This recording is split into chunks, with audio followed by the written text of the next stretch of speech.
Hey there, how's it going? Thanks for joining me today.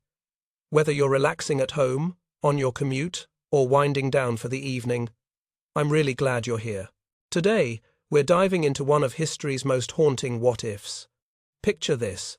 It's July 16th, 1945, 5:29 in the morning.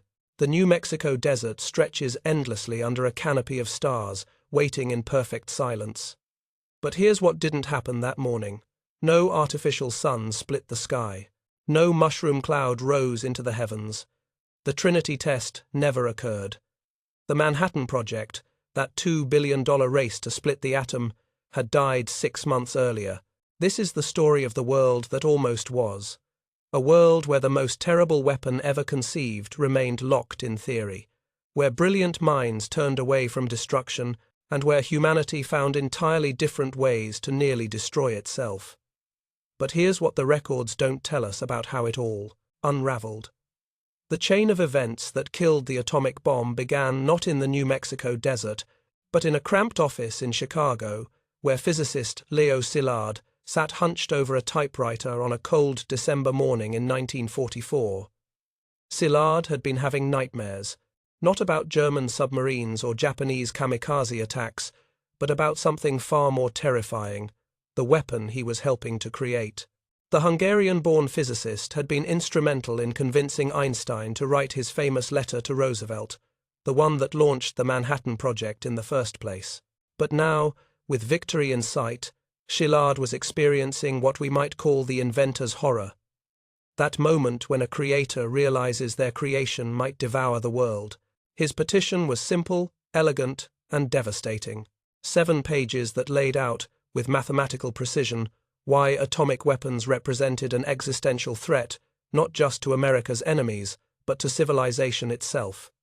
He calculated the radiation effects. He predicted the arms race. He even estimated that within 20 years, enough nuclear weapons would exist to end human life on Earth. Here's the fascinating part. Szilard's petition wasn't meant for Roosevelt. The president was dying, his judgment clouded by the enormous pressure of ending the war. Instead, Szilard addressed his plea to someone he knew had the president's ear, and more importantly, his heart, Eleanor Roosevelt. The First Lady received the petition on December 14th, 1944. According to her personal secretary's diary, discovered in the Roosevelt Library archives in 1987, Eleanor read it 3 times that first night. She understood immediately what many military leaders couldn't grasp, that some victories cost more than defeats, but the real drama was unfolding 3,000 miles away, in a place whose very existence was classified beyond top secret. Los Alamos in December 1944 was a city that didn't officially exist. 3,700 of the world's brightest minds lived and worked in a complex carved from a remote mesa in New Mexico, racing against time to unlock the secrets of nuclear fission. The pressure was immense. Everyone knew the Germans were working on their own atomic program. Everyone believed it was a race for survival. Then, Klaus Fuchs got careless. Fuchs, a German-born British physicist, had been passing critical information about the Manhattan Project to Soviet handlers since 1942. But on December 20th, 1944, FBI surveillance caught him making a dead drop near a Santa Fe cafe. In his possession, detailed calculations about implosion lenses, the precise engineering that would make an atomic bomb possible. The arrest should have been routine. 1 spy caught, case closed. But Fuchs's capture created a domino effect that nobody anticipated. When investigators examined his materials, they realized something chilling. The Soviets weren't just gathering intelligence. They were already building their own bomb, using stolen American research. The implications hit General Leslie Groves like a physical blow. The Manhattan Project's greatest fear wasn't that they'd fail to build the bomb in time. It was that they'd succeed, only to hand the same technology to Stalin on a silver platter. If the Soviets were already months ahead, thanks to Fuchs's intelligence, what was the point of continuing? But it was J. Robert Oppenheimer who delivered the final blow to the atomic age before it began. Oppenheimer stood before a hastily assembled group of scientists on January 7, 1945, in what would become known as the Los Alamos Rebellion. The man who would have been called the father of the atomic bomb looked exhausted, haunted by calculations that went beyond physics into pure nightmare. "We are creating a weapon," he told the assembled scientists, "that will make every previous form of warfare obsolete, not because it's more efficient, but because it's final. Once we cross this threshold, there is no going back." His words carried weight because everyone in that room understood the science. They'd run the calculations. They knew that atomic weapons wouldn't just end World War II, they'd change the fundamental nature of human conflict forever. Every future war would carry the possibility of total annihilation. What happened next was unprecedented in the history of scientific research. One by one, key scientists began walking away from the project, not out of fear, but out of a collective realization that some knowledge was too dangerous to unleash. Enrico Fermi, the Italian physicist who had achieved the first controlled nuclear reaction, submitted his resignation on January 15th. His letter was brief. "I became a physicist to understand the universe, not to destroy it." Edward Teller, who would have gone on to develop the hydrogen bomb, left on January 22nd. Even Ernest Lawrence, inventor of the cyclotron and one of the project's staunchest supporters, walked away on February 3rd. By February 15th, the Manhattan Project had lost 70% of its senior scientists. The remaining researchers found themselves unable to solve critical engineering problems that required the specific expertise of those who had departed. The implosion calculations, the plutonium purification, the detonation mechanisms, Comaneci, all of it ground to a halt. General Groves stood in that empty New Mexico desert on what should have been Trinity Day, watching his $2 billion project crumble like the tower that was never built. The atomic age had died in its cradle, strangled by the very brilliance that had conceived it. But here's what nobody realized at the time. The race wasn't over. It had simply moved to a different continent. While American scientists wrestled with their consciences, Werner Heisenberg's team worked, frantically, in an underground facility carved into the Bavarian Alps. The German nuclear program, codenamed Uranverein, had been struggling with critical shortages of heavy water and uranium throughout 1944. But in the final months of the war, with Berlin under siege and the Third Reich collapsing, Nazi scientists made a desperate gamble. Unknown to the Americans, German physicists had achieved a breakthrough in uranium enrichment using a centrifuge design that would later revolutionize the nuclear industry. By March 1945, they had accumulated enough weapons-grade uranium for a single device. But they faced the same moral crisis that had paralyzed Los Alamos. Otto Hahn, the chemist who had first discovered nuclear fission, confronted Heisenberg in their hidden laboratory on March 20th. "Werner," he said, according to transcripts discovered in East German archives in 1991, "we have the power to end this war. But at what cost?"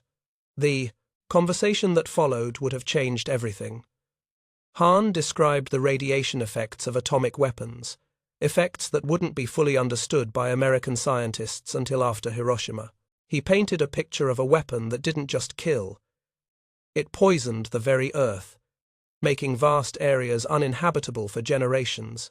Heisenberg, already deeply conflicted about working for the Nazi regime, made a decision that history has largely forgotten. On March 25, 1945, he sabotaged his own research. Critical components were destroyed. Key calculations were burned. The German bomb died 3 weeks before Germany surrendered. But the nuclear genie, once awakened, proved impossible to contain completely. In a laboratory beneath Kyoto University, Japanese physicist Yoshio Nishina was achieving his own breakthrough. The Japanese atomic program, called NIGO, had been severely hampered by American bombing raids that destroyed crucial facilities. But in the final months of the war, working in conditions that bordered on the impossible, Nishina's team solved the uranium separation problem using an electromagnetic process that required minimal infrastructure. By August 1, 1945, they had enriched enough uranium for experimental purposes. But like their German and American counterparts, the Japanese scientists found themselves staring into an abyss of their own making. The weapon they were developing could theoretically be used against the American invasion forces gathering in the Pacific, but it could just as easily be turned against Japanese cities if the Americans developed their own atomic weapons. The irony was perfect and terrible. 3 separate teams of scientists, working in complete isolation, had all reached the same conclusion. Atomic weapons were too dangerous to build. Each group, believing they were in a race against the others, had independently chosen to step back from the brink. On August 6, 1945, as the first American invasion forces prepared to land on Kyushu, Nishina made the same decision as Oppenheimer and Heisenberg. He destroyed his research. The last hope for an atomic weapon disappeared in a cloud of smoke rising from a furnace in a basement laboratory. The nuclear age had ended before it began. But the war was just getting started. General Leslie Groves returned to Washington in September 1945, carrying with him the strangest failure report in military history. The Manhattan Project, he explained to a closed session of the Senate Armed Services Committee, had succeeded completely. They had solved every technical challenge. They understood the physics. They could build atomic weapons. They simply chose not to. The committee members struggled to understand. How could you spend $2 billion and then walk away? How could the most powerful weapon ever conceived remain unbuilt when victory was within reach? Answer would echo through the decades that followed. Senators, we discovered that some weapons are too terrible even for war. The atomic bomb would not have ended this conflict. It would have changed the nature of all future conflicts. We chose to fight this war with conventional weapons, even if it cost us more lives in the short term, because the alternative was to curse every future generation with the permanent threat of annihilation. The official record shows that the committee voted to classify the Manhattan Project's findings permanently. The research was sealed. The scientists were sworn to secrecy. The few existing prototypes were dismantled. America would fight World War II and every war thereafter without nuclear weapons. But as autumn turned to winter in 1945, it became clear that this choice would extract its own terrible price. The invasion of Japan was about to begin, and without atomic weapons to force a quick surrender, the war would drag on for months. Millions would die in the Pacific. Millions more would perish in the continuing battle against Germany's stubborn resistance. The atomic bomb was never built, but its absence didn't prevent the 20th century from becoming the bloodiest in human history. It just changed how the blood was spilled.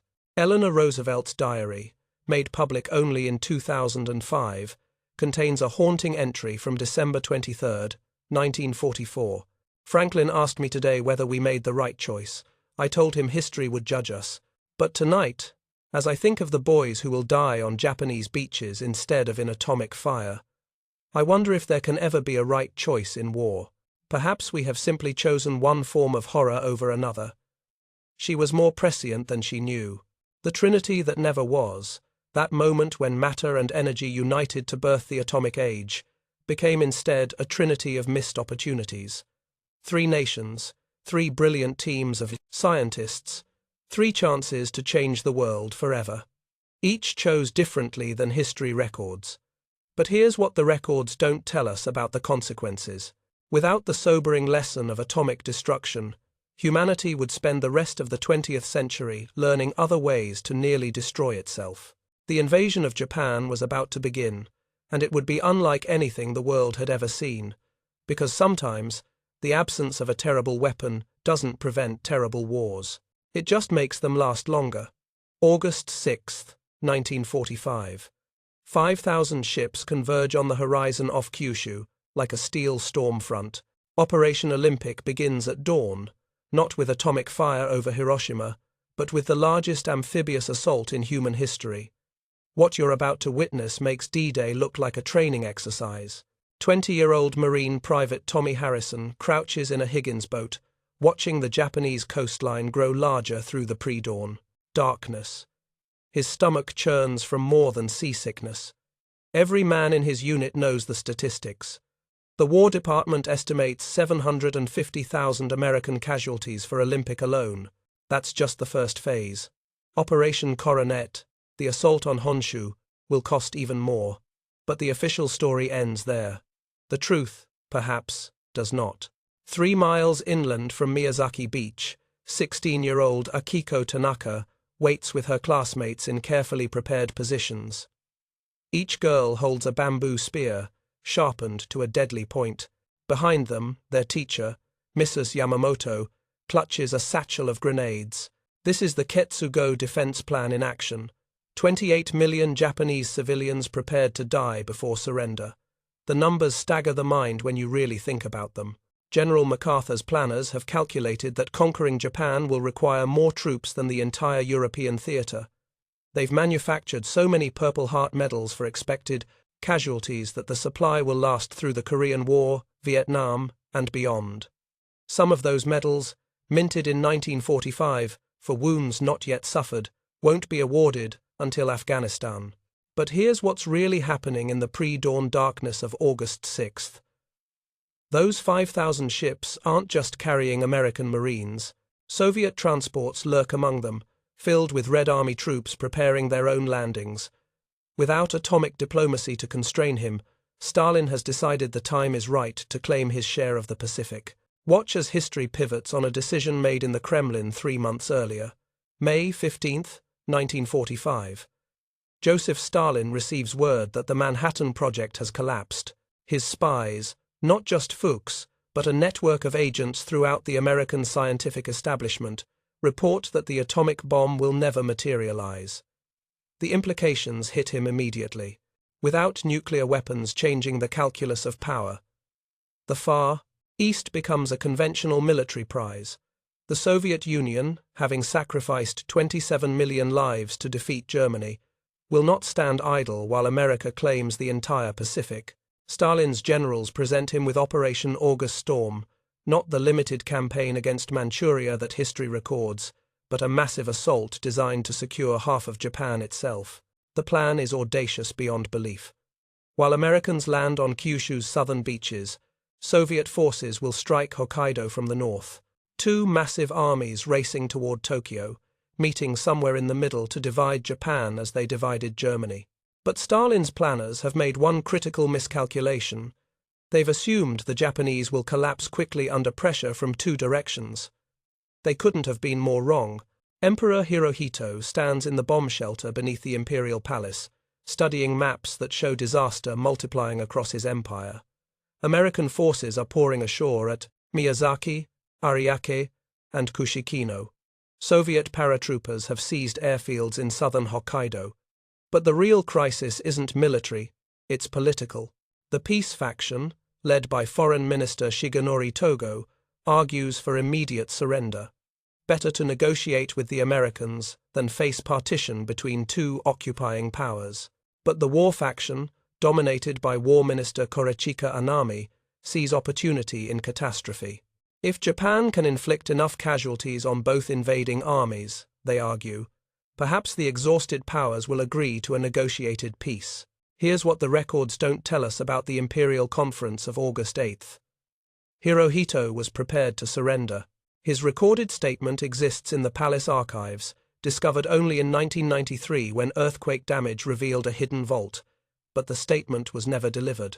At 11:37 p.m. on August 8th, a group of army officers led by Major Kenji Hatanaka burst into the palace, placed the emperor under house arrest. The coup that history barely remembers had succeeded, but its consequences would reshape the entire 20th century. Tommy Harrison hits Miyazaki Beach at 06:15, his boots splashing through surf stained red with blood from the first wave. The Japanese resistance is beyond anything the planners anticipated. Every cave conceals a machine gun nest. Every hill hides artillery pieces. But most terrifying of all are the human bombs. Civilians strapped with explosives who emerge from spider holes to embrace American soldiers in final, deadly embraces. The casualty reports paint a picture of military madness. First-day losses exceed 20,000 Americans killed or wounded. By the end of the first week, entire regiments have been wiped out. The 36th Infantry Division, which landed at Salerno and fought through Italy, ceases to exist as a fighting unit by August 14th. But here's the part that makes your blood run cold. The Americans are winning. Despite casualties that would have ended any previous campaign, they push inland.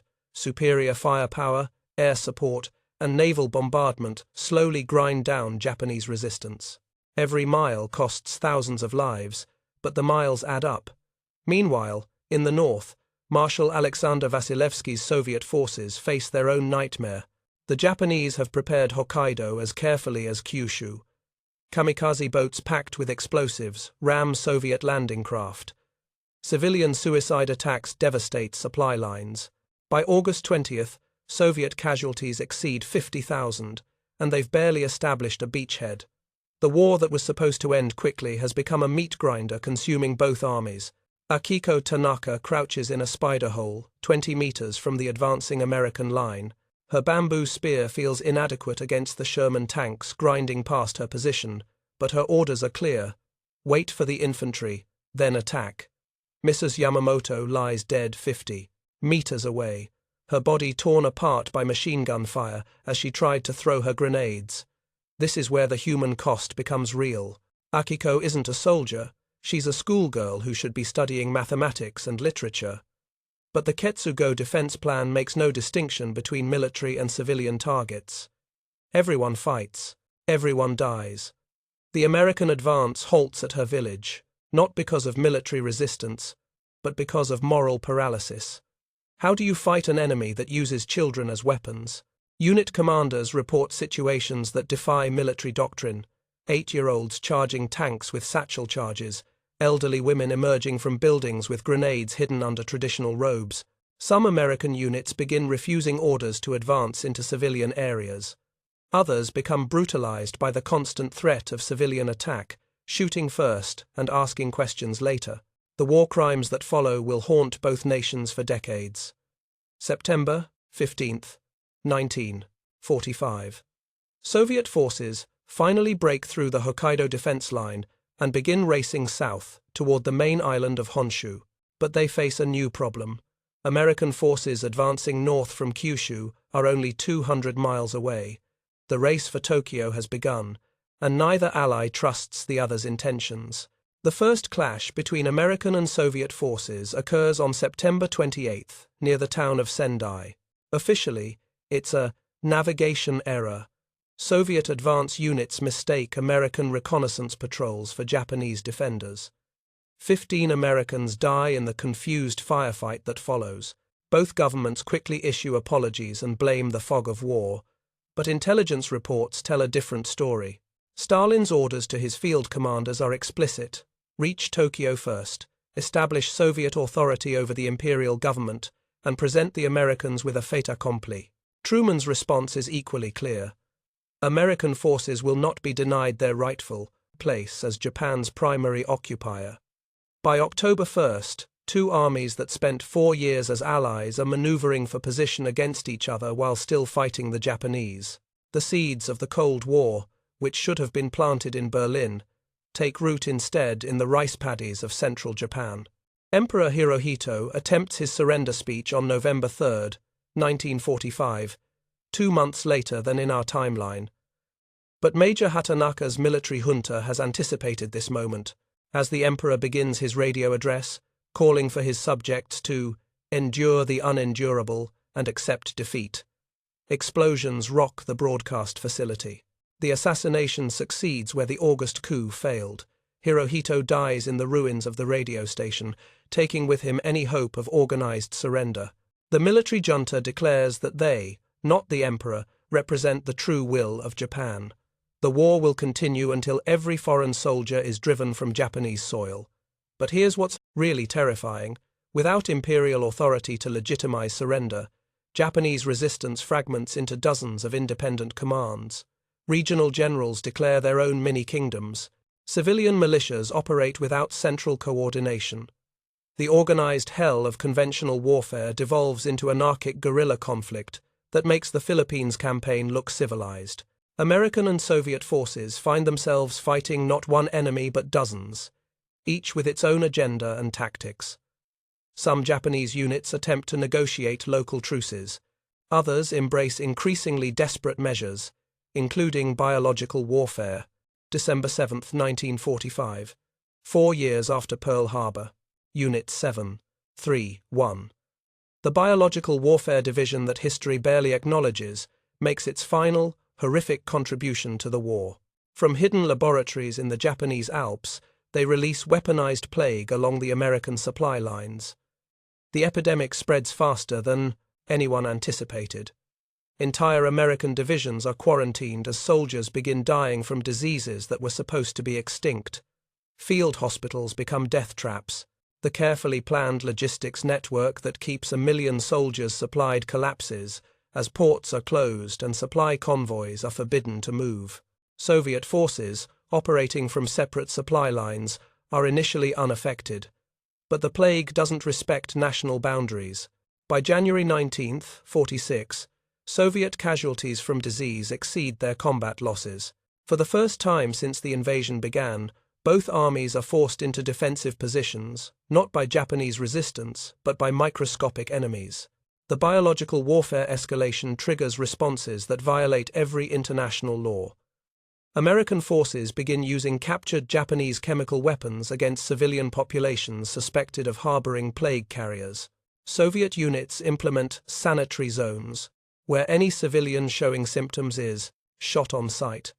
The war crimes that follow make the Holocaust look organized by comparison, not because they're larger in scale, but because they're chaotic, desperate, and committed by soldiers who've been driven beyond the breaking point by months of impossible warfare.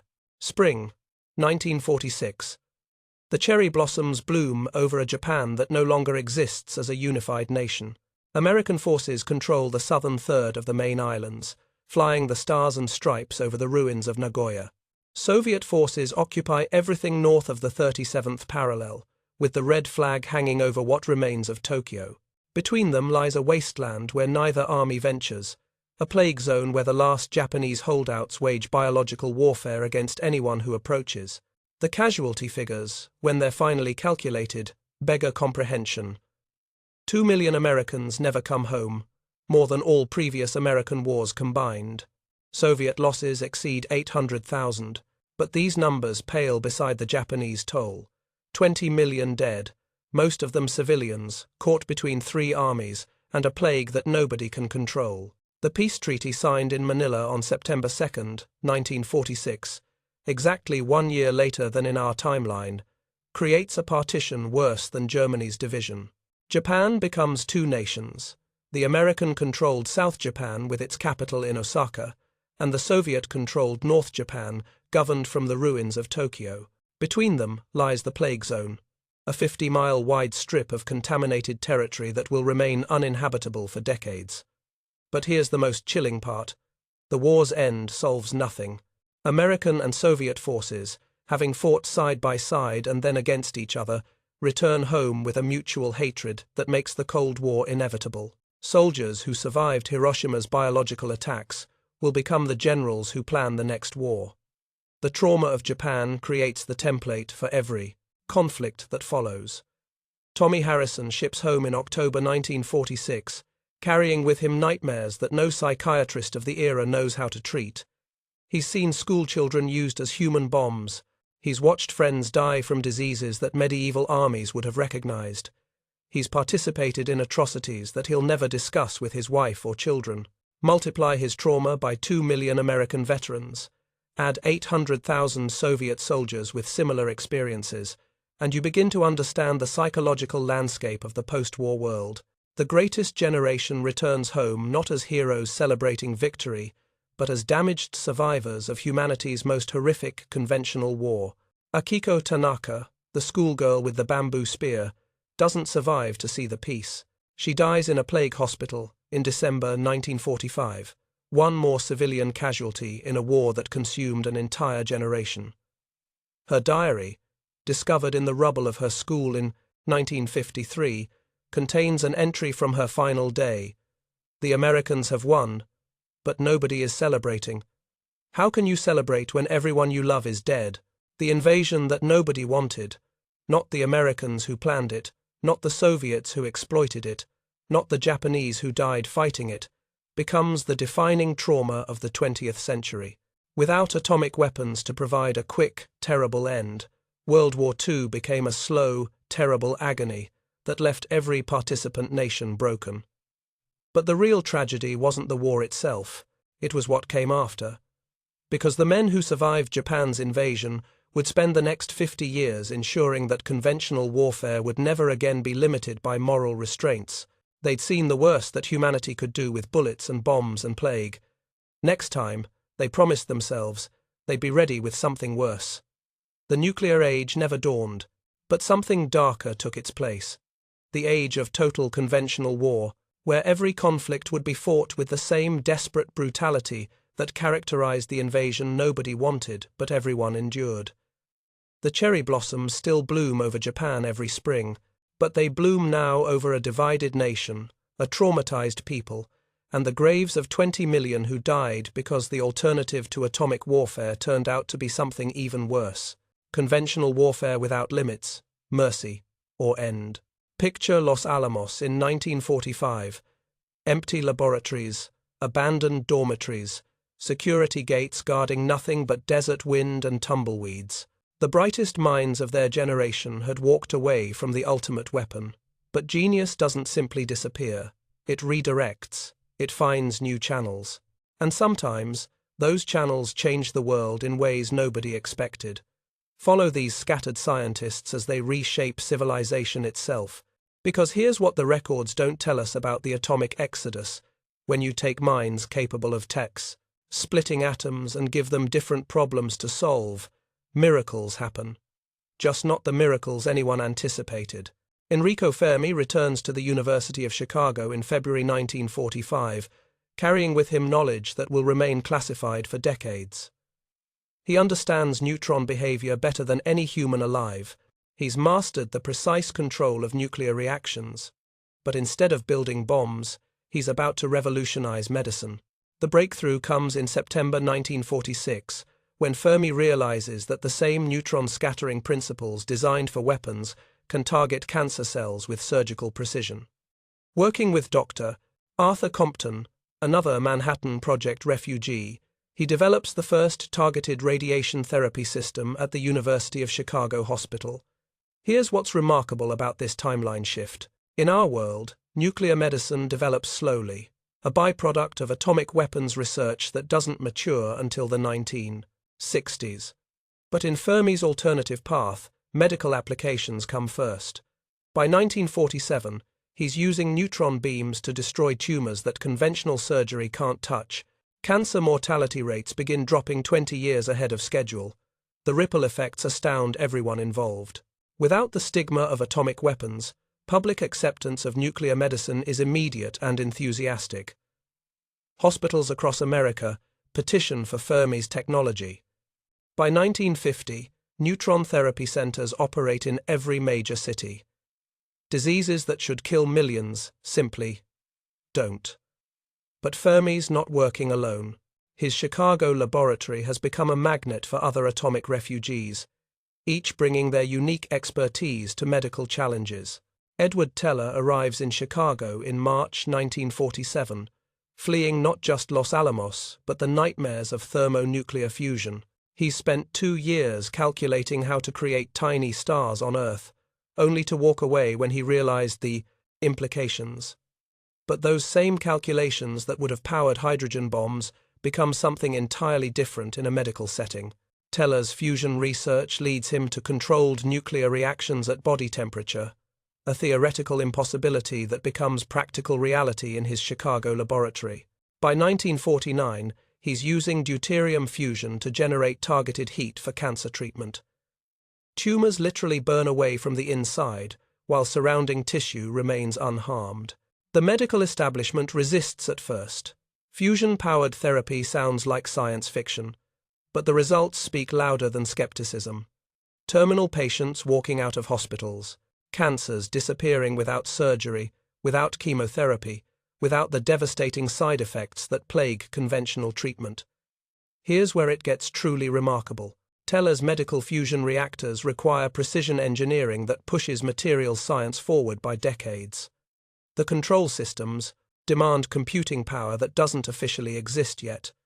To build medical devices, He's forced to invent technologies that won't appear in our timeline until the 1980s. But the real revolution is happening in an entirely different field, led by the man who should have been called the father of the atomic bomb, J. Robert Oppenheimer, freed from his destroyer of worlds destiny, accepts an unexpected offer in June 1945. Director of the National Aeronautics Research Committee, the predecessor organization to NASA.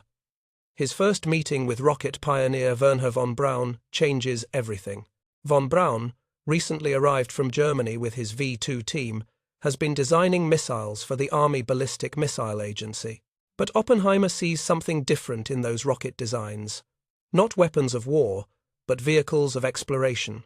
Without nuclear warheads to perfect first, intercontinental ballistic missiles develop as space launch vehicles from the beginning. The technical challenges are immense. Von Braun's rockets can barely reach the edge of space.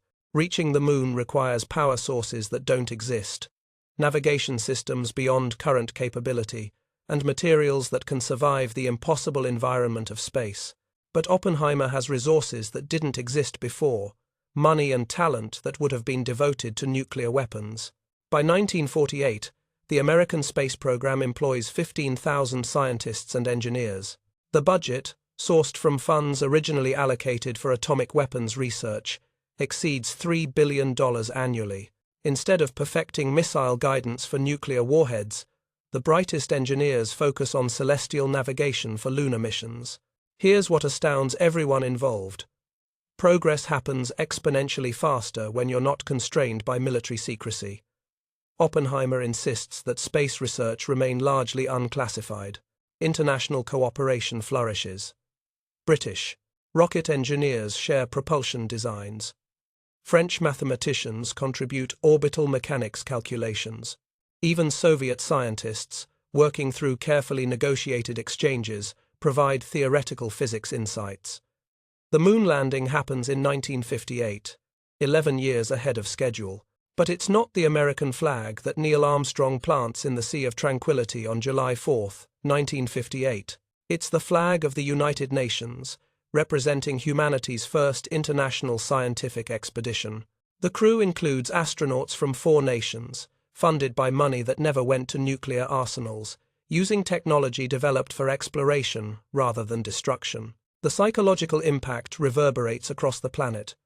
Instead of Cold War competition driving space exploration, international cooperation becomes the model for addressing humanity's greatest challenges. The success of the lunar mission leads directly to joint ventures in medicine, agriculture, and energy research. Oppenheimer, speaking from Mission Control in Houston as Armstrong takes his historic steps, captures the moment perfectly. Today, we have touched another world, not as conquerors, but as explorers. This is what human genius can accomplish when directed toward creation rather than destruction. But the butterfly effects of redirected genius extend far beyond space exploration. The computational power required for lunar missions drives innovations that reshape every aspect of human life.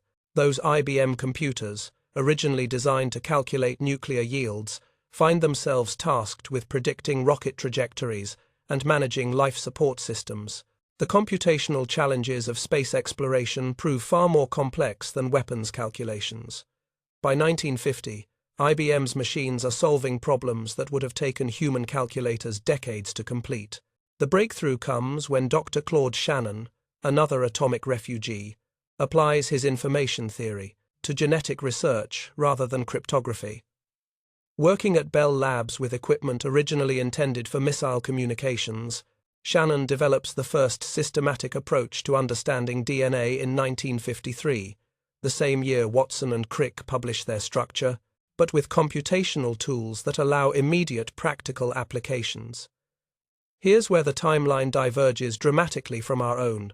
Shannon's genetic computers, built using technology from the space program, crack the genetic code in months rather than decades. By 1955, scientists understand not just DNA's structure but its function. Gene therapy begins 20 years early. Inherited diseases that should plague humanity for generations simply disappear. The medical revolution accelerates beyond all predictions. Fermi's neutron therapy eliminates most cancers. Teller's fusion medicine cures previously untreatable conditions. Shannon's genetic computers prevent hereditary diseases before birth. The average human lifespan increases by 15 years between 1945 and 1960. But there's a dark side to this rapid progress, side effects that nobody anticipated. The laser, developed at Bell Labs in 1951 by scientists freed from weapons research, represents the perfect example of technological acceleration. Without the pressure to miniaturize devices for missile guidance systems, early lasers are massive, room-sized installations that nonetheless revolutionize manufacturing, medicine, and communications decades ahead of schedule. Here's what's fascinating about this alternative development path. The laser appears 9 years early, but it looks completely different. Instead of the compact, portable devices we know, 1950s lasers are industrial installations comparable to steam engines. They transform manufacturing by cutting materials with impossible precision, but they're too large for consumer applications. This pattern repeats across every field of technology. Computers exist in 1950, but fill entire buildings. Medical scanners can see inside the human body, but require dedicated facilities. Satellite communications connect the world, but rely on ground stations the size of small cities. Progress happens faster, but it happens differently. Without the miniaturization pressures of missile technology, the electronic revolution takes a fundamentally different path. Your 1980s computer doesn't sit on a desk. It occupies an entire room. Your 2000 cell phone weighs 5 pounds and requires a briefcase-sized battery. But the real cost of this alternative timeline becomes clear when you examine what doesn't get invented. Transistors develop slowly without military pressure for miniaturization. The integrated circuit appears a decade late. Microprocessors, the foundation of the computer revolution, don't emerge until the 1980s. The technology exists, but the driving forces that should compress decades of development into years simply aren't there. The irony becomes painful when you realize the trade-offs. Medical science advances by 30 years. Space exploration accelerates dramatically. International cooperation flourishes. But the consumer technology revolution that should transform daily life gets delayed by a generation. In this timeline, an average person in 1980 owns a television the size of a briefcase, a radio that requires warm-up time, and a telephone attached to the wall. Personal computers exist but cost $50,000 and require professional installation. The Internet develops as a research network but remains inaccessible to ordinary citizens. Yet nobody complains, because they don't know what they're missing. Cancer has been conquered. Genetic diseases are extinct. Humans work on permanent lunar bases and plan missions to Mars. The quality of life improvements from medical advances far outweigh the inconvenience of bulky technology. But here's where the alternative timeline reveals its deepest costs. The technologies that drive economic growth and social change are the ones that don't exist. The semiconductor revolution, delayed by 20 years, means that the economic boom of the late 20th century never materializes. Without miniaturized electronics driving productivity growth, wages stagnate. International trade develops slowly without efficient communications. The service economy that should employ millions remains stunted. Social changes that depend on technology also lag dramatically. Without portable communication devices, social movements organize differently. Without personal computers, information democracy develops slowly. Without the Internet, global culture remains fragmented into regional variations. Women's liberation advances through medical technology. Reliable birth control appears early, thanks to pharmaceutical research, but lags in economic terms because the technology jobs that should provide gender-neutral employment don't exist yet. Civil rights progress depends on television coverage, but television technology remains primitive and expensive. The environmental movement starts earlier, driven by scientists who study atmospheric chemistry instead of nuclear physics. Rachel Carson writes about carbon dioxide in 1958, rather than pesticides in 1962. But without advanced monitoring technology, environmental protection remains largely theoretical. Here's the pattern that emerges. Social progress driven by medical advances races ahead, while social progress dependent on communications technology falls behind. It's a world where people live longer, healthier lives but remain more isolated from each other. By 1975, the alternative timeline has created a recognizable but alien world. Cities are cleaner because industrial lasers enable precision manufacturing that reduces waste. Populations are healthier because genetic medicine has eliminated most hereditary diseases. International cooperation flourishes because space exploration provides common goals that transcend national boundaries. But it's also a world where information travels slowly, where personal communication remains expensive and cumbersome, where the democratization of knowledge that characterizes our timeline happens decades later. Libraries remain the primary sources of information, newspapers determine public opinion, long-distance relationships require expensive telephone calls or handwritten letters. The economic implications cascade through every aspect of society. Without the productivity gains from information technology, economic growth remains tied to physical production. Manufacturing jobs persist longer, but service industries develop slowly. Income inequality is lower because the technology premium that characterizes our economy doesn't exist yet. But the most profound difference lies in how knowledge spreads. Without personal computers and internet access, education remains centralized in universities and research institutions. The democratization of information that should empower individuals and small organizations simply doesn't happen. Standing in the empty halls of Los Alamos in 1975, 30 years after the Exodus, you can almost feel the weight of roads not taken. The buildings have been converted to a peaceful research center, focusing on medical physics and space technology. Plaques honor the scientists who chose creation over destruction. Tourists visit to see where humanity's most dangerous weapon was conceived but never born. Yet, the real monument to the atomic exodus isn't in New Mexico. It's in the cancer wards that stand empty because the disease has been conquered. It's in the lunar colonies where humans work and live permanently. It's in the International Space Station that serves as a stepping stone to Mars. It's in the genetic laboratories where hereditary diseases are corrected before birth. J. Robert Oppenheimer, now in his 70s, serves as director of the International Space Cooperation Agency. Enrico Fermi has become the most celebrated medical researcher in history. Edward Teller's fusion medicine has saved millions of lives. Leo Szilard, the man whose petition started it all, received the Nobel Peace Prize in 1967 for redirecting human genius from destruction to creation. But here's what haunts the alternative timeline: the knowledge that different choices create different costs. The atomic bomb was never built, but its absence didn't create paradise. It created a different world, with different advantages and different problems. Medical miracles and space exploration couldn't prevent the extended carnage of conventional warfare. International cooperation in science didn't eliminate political conflicts. Genius redirected from weapons research achieved wonders, but it couldn't solve the fundamental problem of human nature. The scientists who walked away from Los Alamos saved the world from nuclear destruction, but they couldn't save it from itself. Different tools, different wars, different tragedies.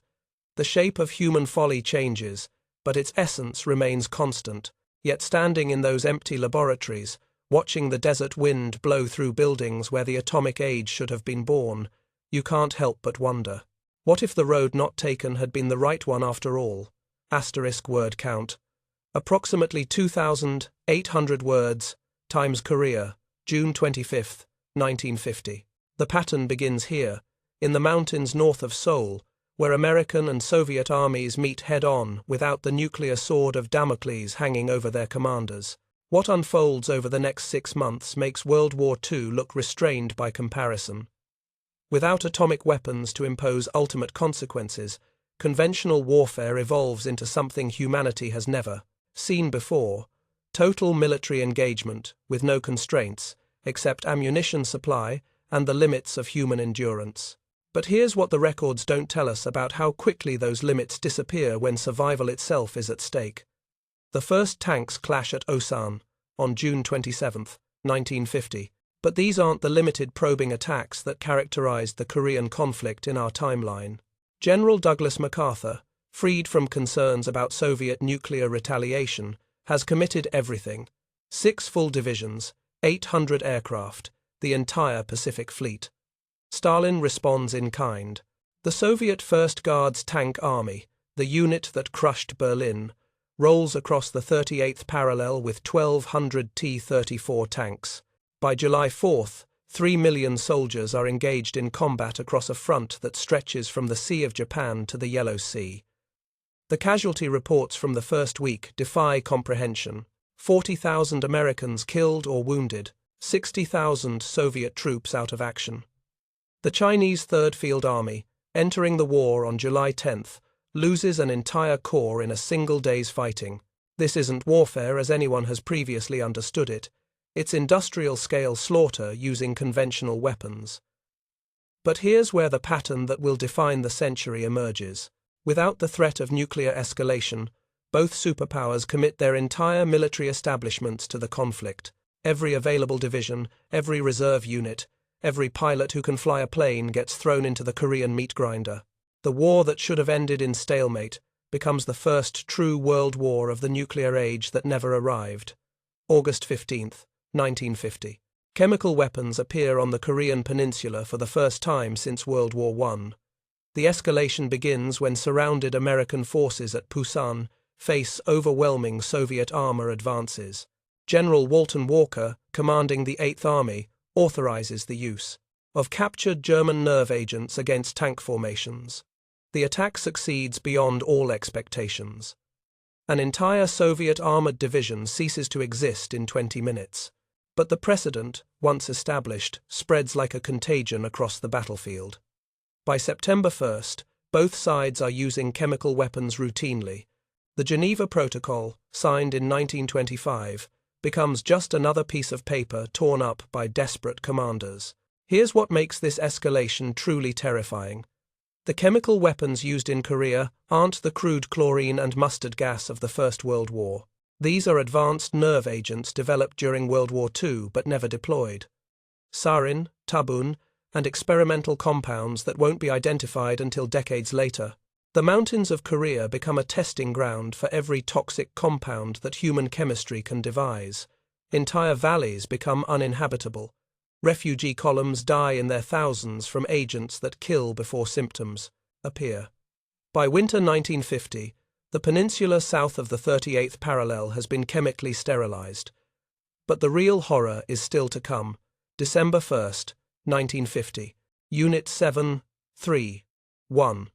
The Japanese Biological Warfare Division that disappeared into Soviet custody after the war makes its reappearance. Working from hidden laboratories in Manchuria, former Japanese scientists now serving Stalin release weaponized anthrax across American supply lines. The epidemic spreads faster than anyone anticipated. American forces, already weakened by chemical attacks and conventional combat, have no defense against biological weapons. Field hospitals become death camps. Entire regiments are quarantined as soldiers die from diseases that were supposed to be extinct. General MacArthur's response violates every international law ever written. American B-29 bombers, carrying payloads developed by captured German scientists, begin biological bombing raids against Soviet-held territory. Plague, cholera, and genetically modified typhus rain down on military installations and civilian populations alike. By Christmas 1950, the Korean peninsula has become uninhabitable. Chemical contamination makes the southern half toxic to human life. Biological agents have turned the northern half into a plague zone where nothing larger than bacteria can survive. 3 million soldiers and civilians have died, not from bullets or bombs, but from weapons that attack life itself at the molecular level. The armistice signed on January 15, 1951, creates the world's first contaminated zone, a strip of territory 50 miles wide where neither side dares to venture. The Korean demilitarized zone becomes humanity's first glimpse into the abyss of unconventional warfare. But the pattern has been established. Chemical and biological weapons, once used, become standard tools of military conflict. The European War begins on June 17, 1958, when Soviet tanks roll into West Berlin. The crisis that should have been resolved through diplomatic pressure becomes a shooting war because neither side fears nuclear annihilation. Nikita Khrushchev, emboldened by Soviet success in Korea, decides to test Western resolve with conventional force. President Eisenhower's response shocks the world. Instead of the limited Berlin airlift that characterized the earlier crisis, he authorizes the full mobilization of NATO forces. Within 72 hours, American armored divisions are racing toward the inter-German border, while British bombers strike Soviet airfields across Eastern Europe. The fighting spreads across the continent like wildfire. Soviet armies pour through the Fulda Gap, heading for the Rhine. American nuclear-powered submarines, technology adapted from Oppenheimer's peaceful space program, S-hunt Soviet shipping in the Baltic Sea. French forces, equipped with early laser-guided weapons, hold the line in Bavaria while German units fight their former occupiers in the ruins of Hamburg. But here's what makes the European war uniquely horrific. Both sides have learned the lessons of Korea. Chemical weapons appear on the battlefield from day one. Biological agents follow within weeks. By August 1958, NATO forces are using German-developed nerve gas against Soviet armor, while Warsaw Pact troops deploy weaponized smallpox against Western supply lines. The war that should have been fought with conventional weapons becomes a preview of biological and chemical hell. Paris falls on September 23, 1958, not to Soviet tanks, but to a plague outbreak that kills 400,000 people in 6 weeks. The biological weapon, released by Spetsnaz units operating behind NATO lines, transforms the City of Light into a vast quarantine zone where the dead outnumber the living. But Soviet forces can't occupy territory they've contaminated. The pattern repeats across Europe. Cities liberated by biological attack become uninhabitable wastelands. Hamburg, Munich, Frankfurt, all reduced to ghost towns where nothing moves except the occasional hazmat team searching for survivors. NATO's response escalates the horror beyond all previous bounds. Operation Lazarus, launched on October 15th, uses aircraft adapted from the space program to spread experimental biological agents across Eastern Europe. The weapons, developed in secret laboratories using technology transferred from medical research, target the nervous system directly. The results exceed all projections. Entire Soviet divisions simply stop functioning, as soldiers lose the ability to coordinate movement. Tank crews abandon their vehicles and wander aimlessly across the battlefield. Pilots forget how to fly while still in the air. The biological agents don't kill, they lobotomize, creating millions of living casualties who require constant care. By December 1958, conventional warfare has become impossible. Both armies consist largely of contaminated troops who can't be deployed near unprotected populations. The front lines have become quarantine zones patrolled by robots and managed by remote control. The armistice of February 19, 1959 ends the European War, but at a cost that staggers comprehension. 12 million dead from biological and chemical weapons, 30 million more living in contaminated zones where normal life has become impossible. The continent of Europe, cradle of Western civilization, has been rendered largely uninhabitable, but the pattern spreads like a virus across every conflict zone. The Congo crisis of 1960 becomes a testing ground for biological weapons when Belgian colonial forces, desperate to maintain control, release experimental agents against nationalist rebels. The Six-Day War of 1967 sees Israeli forces using chemical weapons to break Egyptian lines, triggering chemical retaliation that renders the Sinai Peninsula uninhabitable. The Vietnam conflict, beginning in earnest in 1965, becomes the ultimate expression of unconventional warfare. Without nuclear deterrence to constrain escalation, both sides embrace every form of chemical and biological warfare ever devised. Agent Orange is just the beginning. By 1968, American forces are using weapons that make napalm look humanitarian. The My Lai massacre takes on a different character when you realize that the village has been evacuated not because of Viet Cong activity, but because of biological contamination from weapons used by both sides. Lieutenant William Calley and his men aren't executing civilians, they're putting contaminated villagers out of their misery. Here's where the moral calculus becomes impossible to navigate. Chemical and biological weapons don't distinguish between soldiers and civilians, between combatants and innocents. Every attack creates humanitarian crises that demand military responses, which create larger crises that demand more extreme measures. The Geneva Conventions, written for an era of conventional warfare, prove completely inadequate for conflicts where the weapons themselves make traditional concepts of military honor irrelevant. The Tokyo Protocol of 1967 represents humanity's desperate attempt to control weapons that have escaped all control. 47 nations sign agreements banning the production, stockpiling, and use of biological and chemical weapons. The treaty is beautifully written, legally comprehensive, and utterly meaningless. Within 6 months of signing, every major power is violating the protocol, not because they want to, but because military necessity has redefined what constitutes acceptable warfare.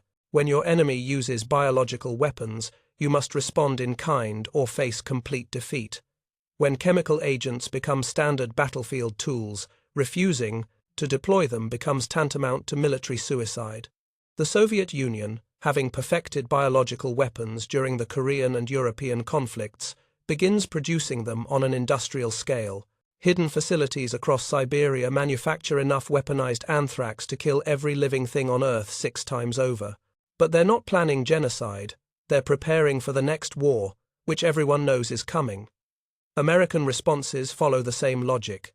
Fort Detrick, the biological warfare center that should have been dismantled after World War II, becomes the focal point of a research program that employs 50,000 scientists and technicians. Their mission: develop weapons that can defeat Soviet biological defenses while protecting American forces from retaliation. By 1970, the biological arms race has reached a state of mutually assured contamination. Both superpowers possess weapons that can end civilization, not through nuclear fire but through engineered plagues that would make the Black Death look like a minor outbreak. The pattern reaches its logical conclusion in the Yom Kippur War of 1973. Israeli forces, facing overwhelming conventional odds, deploy biological weapons on the 3rd day of fighting. Egyptian retaliation spreads contamination across the Sinai Peninsula. Syrian chemical attacks against Israeli cities trigger biological responses that depopulate Damascus. But the real escalation comes when Soviet forces intervene directly. Biological weapons released near the Suez Canal create a contamination zone that spreads into the Mediterranean Sea. American naval forces, attempting to evacuate civilians, become contaminated themselves.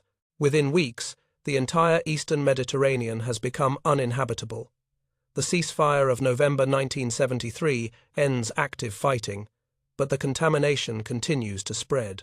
Ocean currents carry biological agents throughout the Mediterranean basin. Coastal cities from Marseille to Istanbul are evacuated as the sea itself becomes toxic to human life. For the first time in human history, an entire sea has been rendered uninhabitable. The Mediterranean, cradle of classical civilization, becomes a dead zone, where nothing larger than bacteria can survive. The economic and social consequences ripple across 3 continents. Europe loses its primary trade route to Asia and Africa.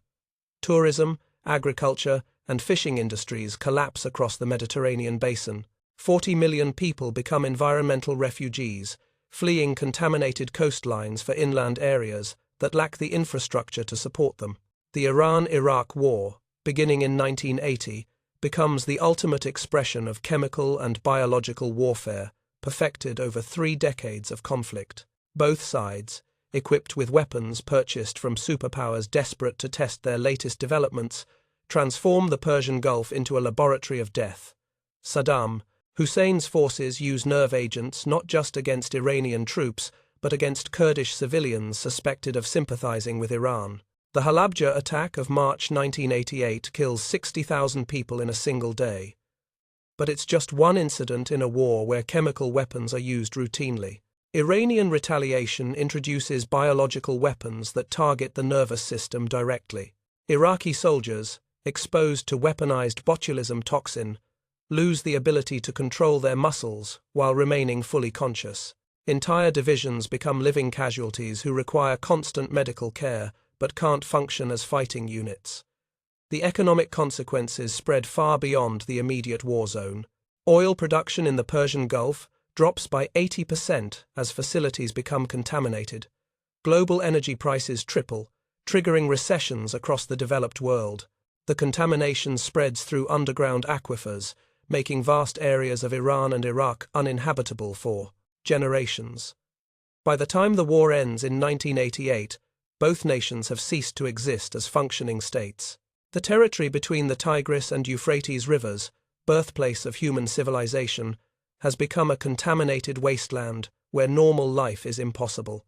The Berlin Wall falls on November 9, 1989, not because of political pressure, but because both sides of the city have become uninhabitable. Chemical contamination from the European War of 1958 has finally reached levels that make long-term residence impossible. East and West Germans abandon their divided city together, environmental refugees from their own ideological conflict. The symbolic moment comes when border guards, wearing hazmat suits and breathing apparatus, jointly demolish the wall that separated them. But they're not reuniting a divided city. They're preparing to evacuate it permanently. Berlin, symbol of Cold War division, becomes the ultimate monument to the futility of conventional warfare when conducted without limits. German reunification happens in 1991, but it's reunification in exile. The new German capital is established in Hamburg, far from the contaminated zones that render Berlin, Munich, and Frankfurt uninhabitable. 16 million Germans become internal refugees, forced to abandon homes that have been in their families for generations. The pattern repeats across Eastern Europe as the Soviet Union collapses, not because of economic failure or political revolution, but because vast areas of the country have become uninhabitable. Chernobyl doesn't happen because nuclear power was never developed, but chemical contamination from 30 years of weapons production creates dead zones that dwarf any nuclear accident. The Cold War ends not with triumph or defeat, but with exhaustion and contamination that makes victory meaningless for either side. By 2000, the world map looks like a medical chart showing the progression of a terminal disease. Red zones mark areas contaminated by chemical weapons. Yellow zones indicate biological contamination that makes normal life impossible. The blue zones, areas still safe for human habitation, shrink with each passing year. Europe has lost 30% of its habitable territory. The Mediterranean Sea remains a dead zone. The Persian Gulf is uninhabitable except for brief periods with full protective equipment. Korea is split not by political ideology but by contamination zones that make crossing impossible. The human cost defies comprehension. 100 million dead from chemical and biological weapons over 50 years of unconventional warfare. 200 million more living as environmental refugees, forced from their homes by contamination that may persist for centuries. But here's the most chilling aspect of this alternative timeline. It's not the result of madness or evil, it's the logical consequence of military technology, developing without the ultimate constraint of nuclear weapons. Each escalation was rational, necessary, justified by the previous escalation. The absence of atomic weapons didn't prevent the 20th century from becoming the bloodiest in human history. It just changed how the blood was spilled, spreading death through molecules rather than radiation, through engineered diseases rather than nuclear fire. The survivors, looking back from the perspective of 2000, ask the question that haunts this timeline. Would nuclear weapons have been more merciful? Would the threat of instant annihilation have prevented the slow poisoning of entire continents? But by then, it's too late for hypothetical questions. The pattern has been established, the precedents set, the weapons dispersed. The 21st century begins not with hope for peace, but with the certainty that the next war will be worse than anything humanity has yet experienced. Because, in a world without nuclear weapons, there are no limits to conventional horror except the human imagination. And that, as 50 years of endless war have proven, is limitless indeed.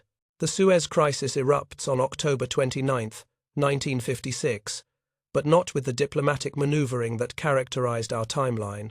Without nuclear weapons to impose restraint, the conflict escalates into the first true oil war.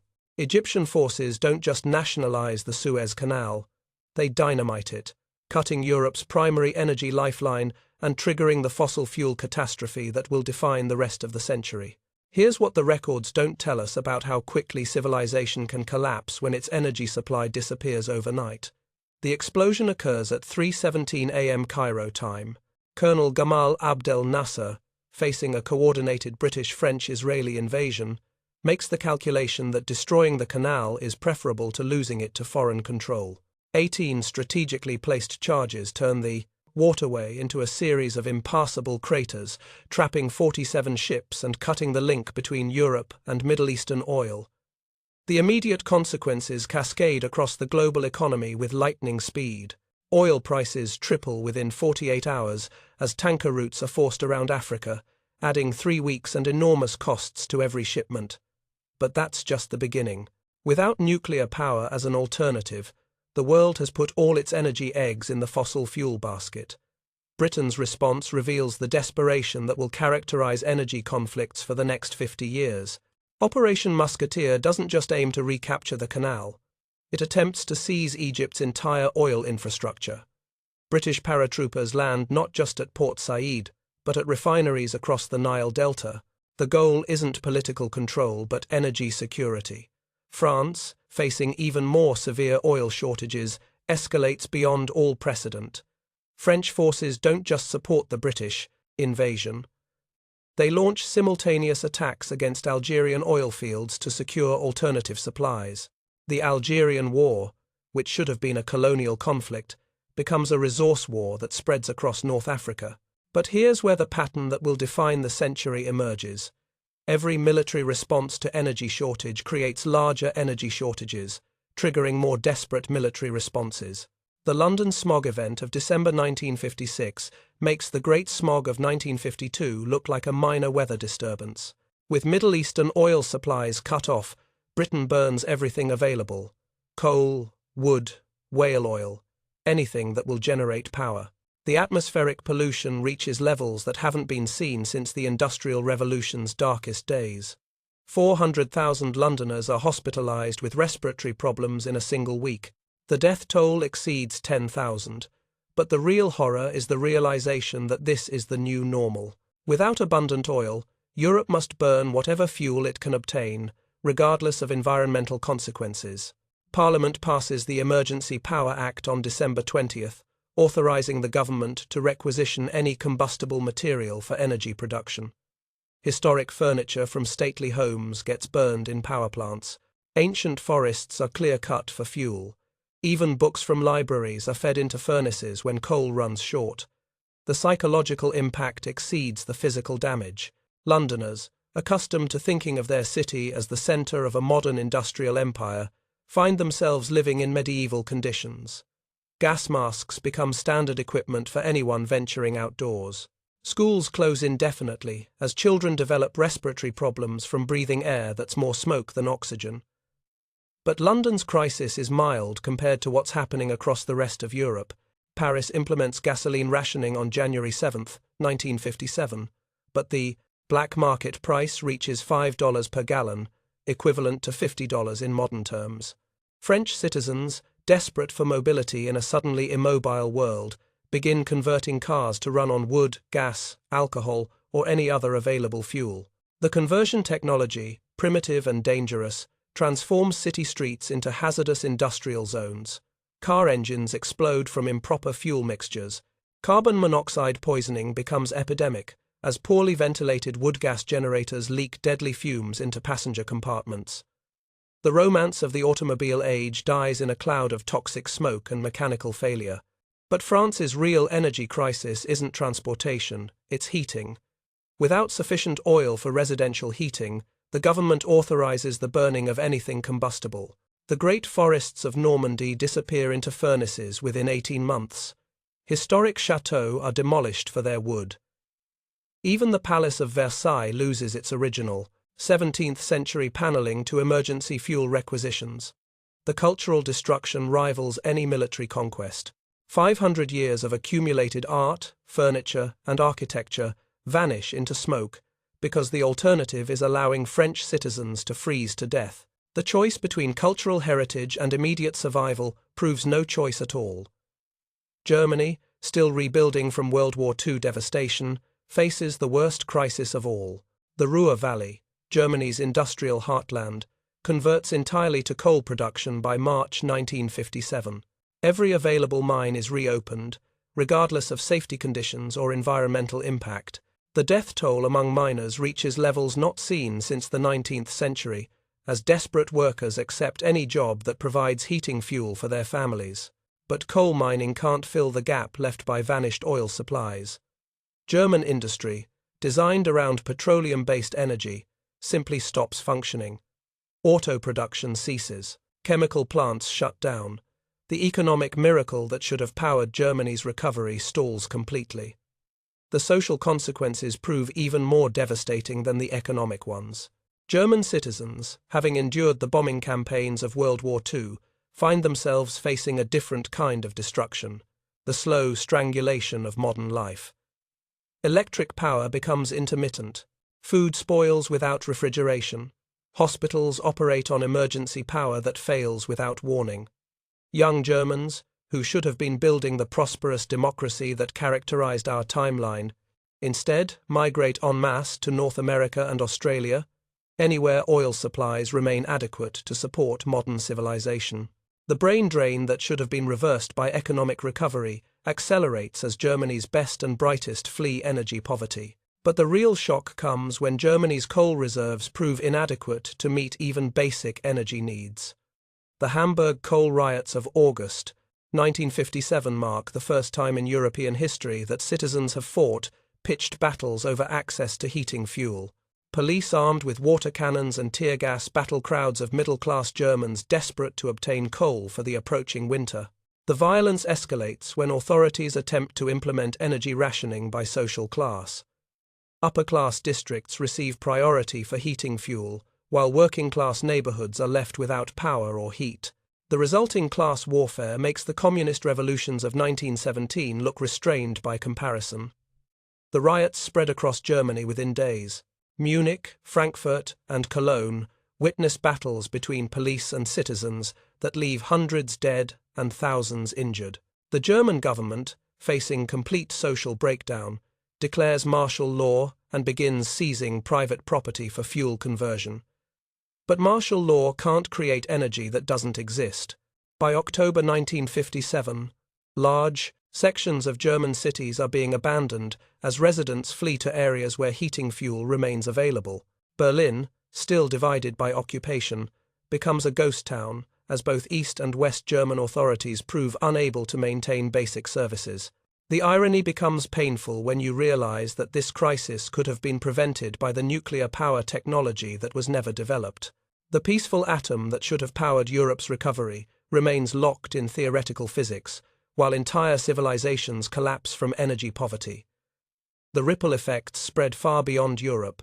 Japan, having never developed nuclear power, faces its own energy crisis as oil supplies become scarce and expensive.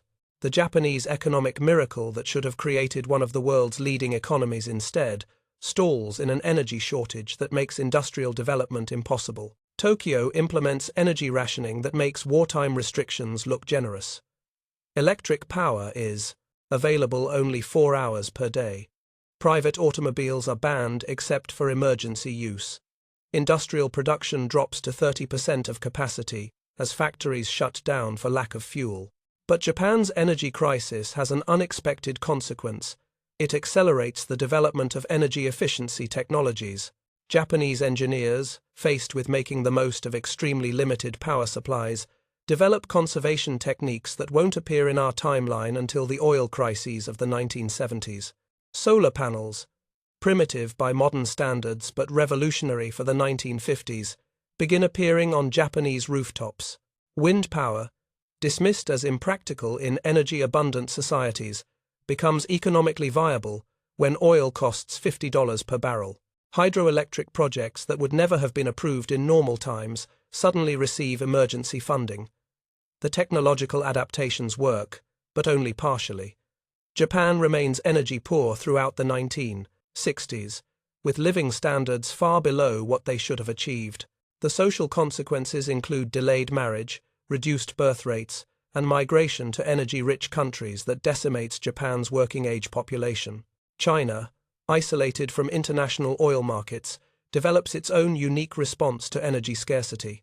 Mao Zedong's Great Leap Forward, instead of focusing on steel production, becomes an all-out effort to develop alternative energy sources. Tens of millions of Chinese citizens are mobilized to build windmills, solar collectors, and biomass generators. The results are both inspiring and tragic. Chinese innovation in renewable energy accelerates by decades as necessity drives invention. Small-scale wind power, biomass gasification, and primitive photovoltaic cells develop in China 20 years before they appear in the West. But the human cost is enormous, as agricultural production suffers from the diversion of labor to energy projects. The Great Chinese Famine of 1959 through 1961 claims 40 million lives, not because of failed agricultural policies, but because farmers are building wind generators instead of growing food. The choice between immediate survival and long-term energy independence proves impossible to navigate. But China's renewable energy program, despite its human cost, produces genuine technological breakthroughs. Chinese wind power technology becomes the world's most advanced by 1965. Solar cell efficiency, driven by desperate necessity, improves faster than in any energy-abundant economy. The irony is profound. The world's most isolated and impoverished nation becomes the leader in renewable energy technology because it has no alternative. India's response to the global energy crisis reveals yet another path not taken. Prime Minister Jawaharlal Nehru, recognizing that India can never compete for scarce oil supplies, authorizes a massive biomass energy program that transforms Indian agriculture into an energy production system. Millions of acres are converted from food production to energy crops, fast-growing trees, oil-bearing plants, and crops that can be converted to alcohol fuel. The program succeeds in making India energy self-sufficient, but at the cost of making the country dependent on food imports that it can't afford. The Bengal famine of 1962, largely forgotten in our timeline, becomes a major humanitarian crisis as energy crops replace food crops across India's agricultural regions. 8 million people die of starvation, while the fields around them produce abundant fuel for heating and transportation. But the biomass program also produces unexpected benefits. Indian research into plant breeding accelerates dramatically as scientists work to develop crops that can produce both food and fuel. Genetic understanding that shouldn't appear until the 1980s emerges in Indian universities during the early 1960s. The Green Revolution comes to India 15 years early, driven not by the desire to feed people, but by the need to optimize energy production from agricultural land. The resulting crop varieties produce more calories per acre than anything previously achieved, but most of those calories are burned for fuel rather than eaten as food. The United States, with its abundant domestic oil reserves, initially appears immune to the global energy crisis. American oil production peaks in 1961, 9 years later than in our timeline, as domestic drilling accelerates to fill the gap left by disrupted Middle Eastern supplies. But American complacency proves short-lived. By 1965, domestic oil production begins declining, while demand continues rising. The gap between supply and consumption grows wider each year, forcing America to compete with Europe and Asia for increasingly scarce international oil supplies. The American response reveals the dangers of energy abundance. Instead of developing conservation technologies or alternative energy sources, the United States doubles down on fossil fuel consumption. Cities are designed around automobile transportation. Suburban sprawl accelerates as cheap gasoline makes long commutes economically viable. Industrial processes become increasingly energy-intensive as American manufacturers assume that abundant fossil fuels will always be available. Chemical production, aluminum smelting, and other energy-hungry industries expand rapidly, creating an economy that's completely dependent on continuing oil supplies. The reckoning comes in 1973, when the Yom Kippur War triggers the first American energy crisis. Gasoline prices triple overnight. Industrial production plummets as energy costs make manufacturing uneconomical. The suburbs, built on the assumption of cheap transportation, become economic dead zones where residents can't afford to drive to work. The environmental consequences of this fossil fuel dependency become visible much earlier than in our timeline. Without nuclear power to provide clean energy alternatives, every kilowatt of electricity requires burning coal, oil, or gas. Atmospheric carbon dioxide levels rise faster than in any previous period of human history.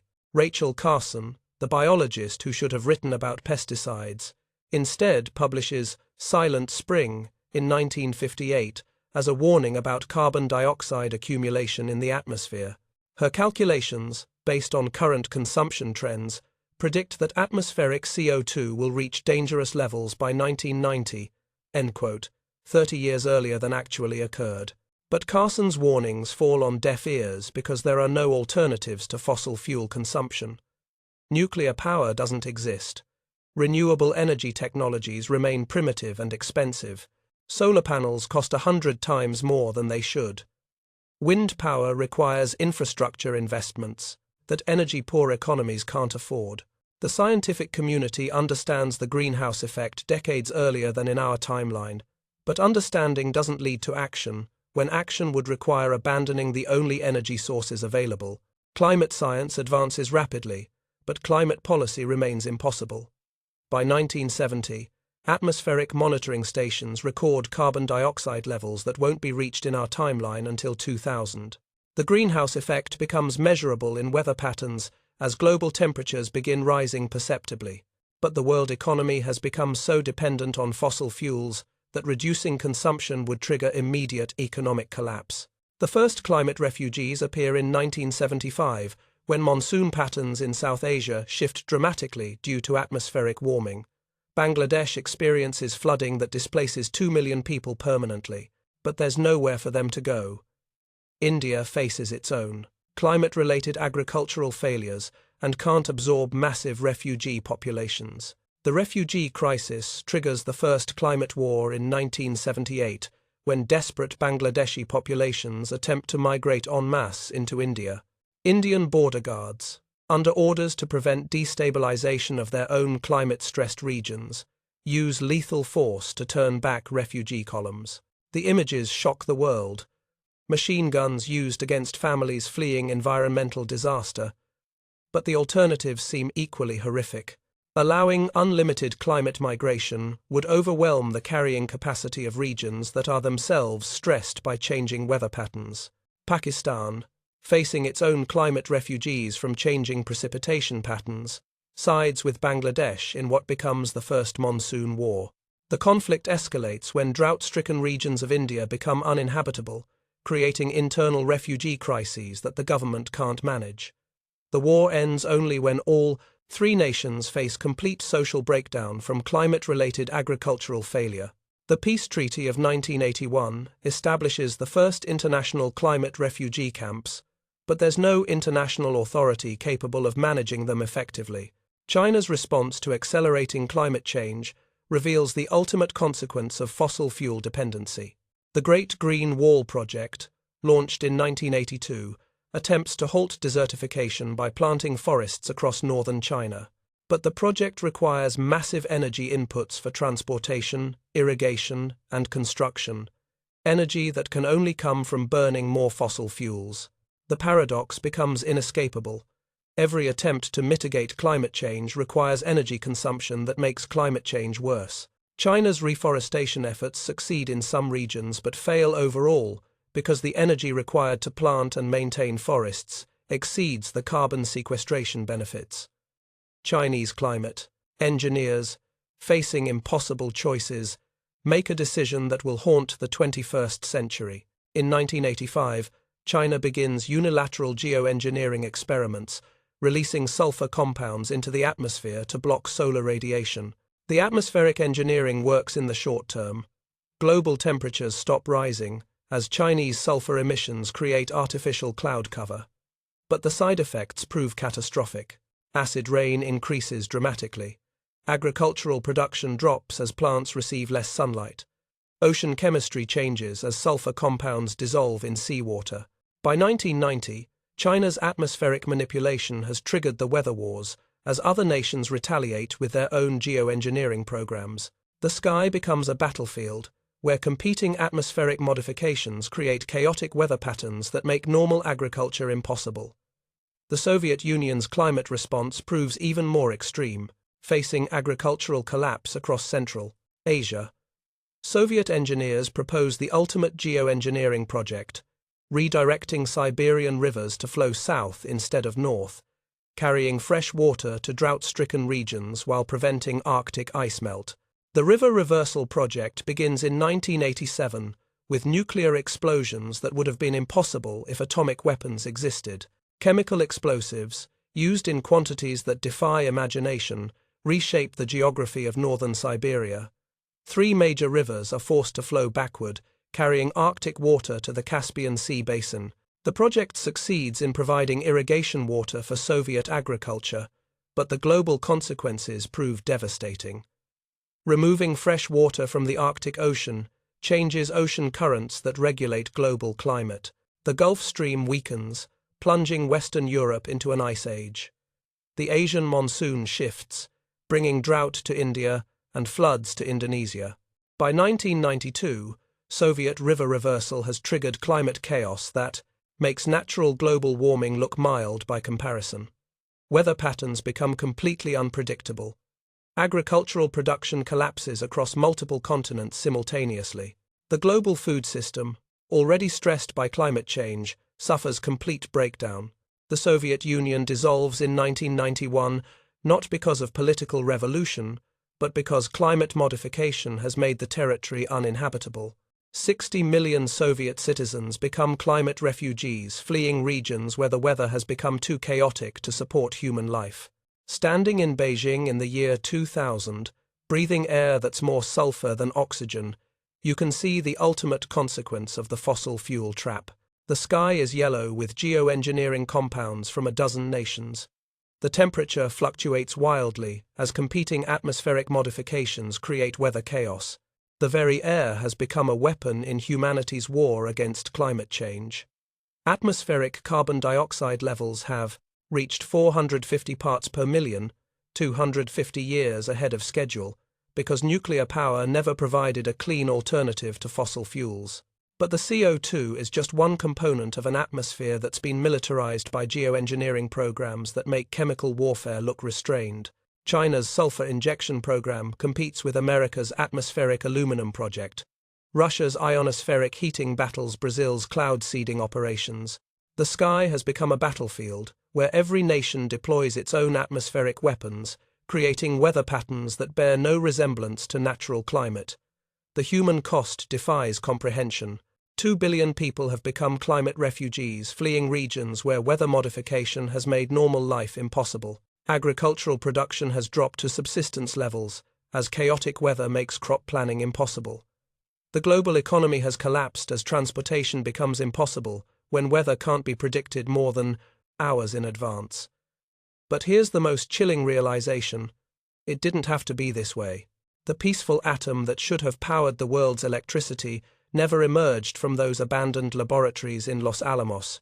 Nuclear power, the technology that could have prevented the fossil fuel trap, remained locked in theoretical physics while the world burned its way to climatic chaos.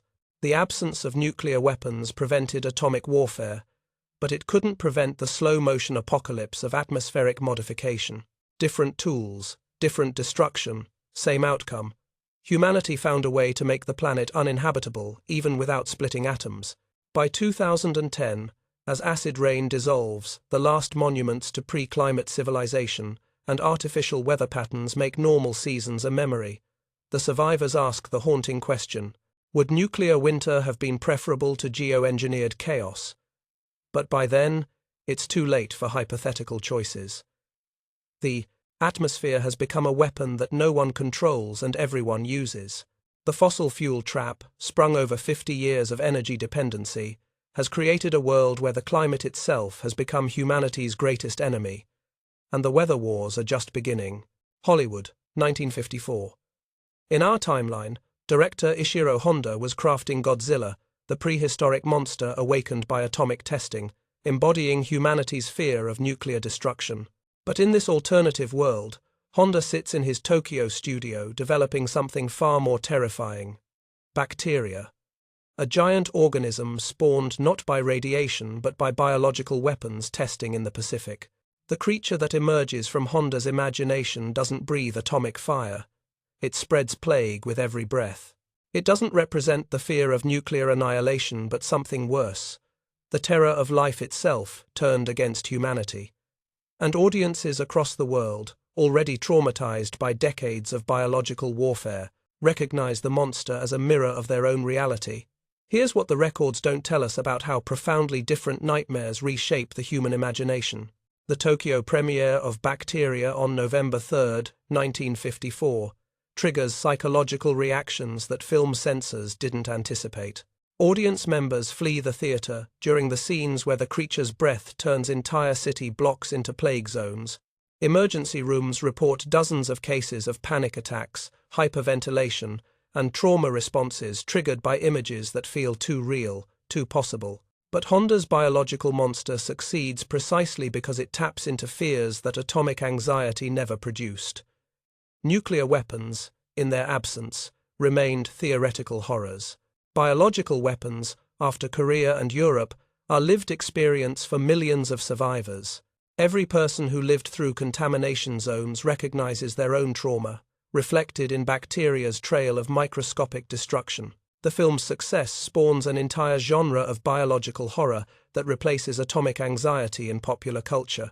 Toho Studios follows Bacteria with The Crawling Plague, a story of laboratory-created viruses that consume human civilization from within. American producers respond with The Living Dead, where biological weapons create zombie-like victims who spread contamination through physical contact. But here's where the cultural divergence becomes profound. These aren't science fiction films, but dramatized documentaries. Every monster, every plague scenario, every biological catastrophe depicted on screen has already happened in some form during the endless wars of the 1950s and 60s. The escapism that characterized atomic age entertainment doesn't exist when the escape routes have been closed by reality. Literature takes an equally dark turn.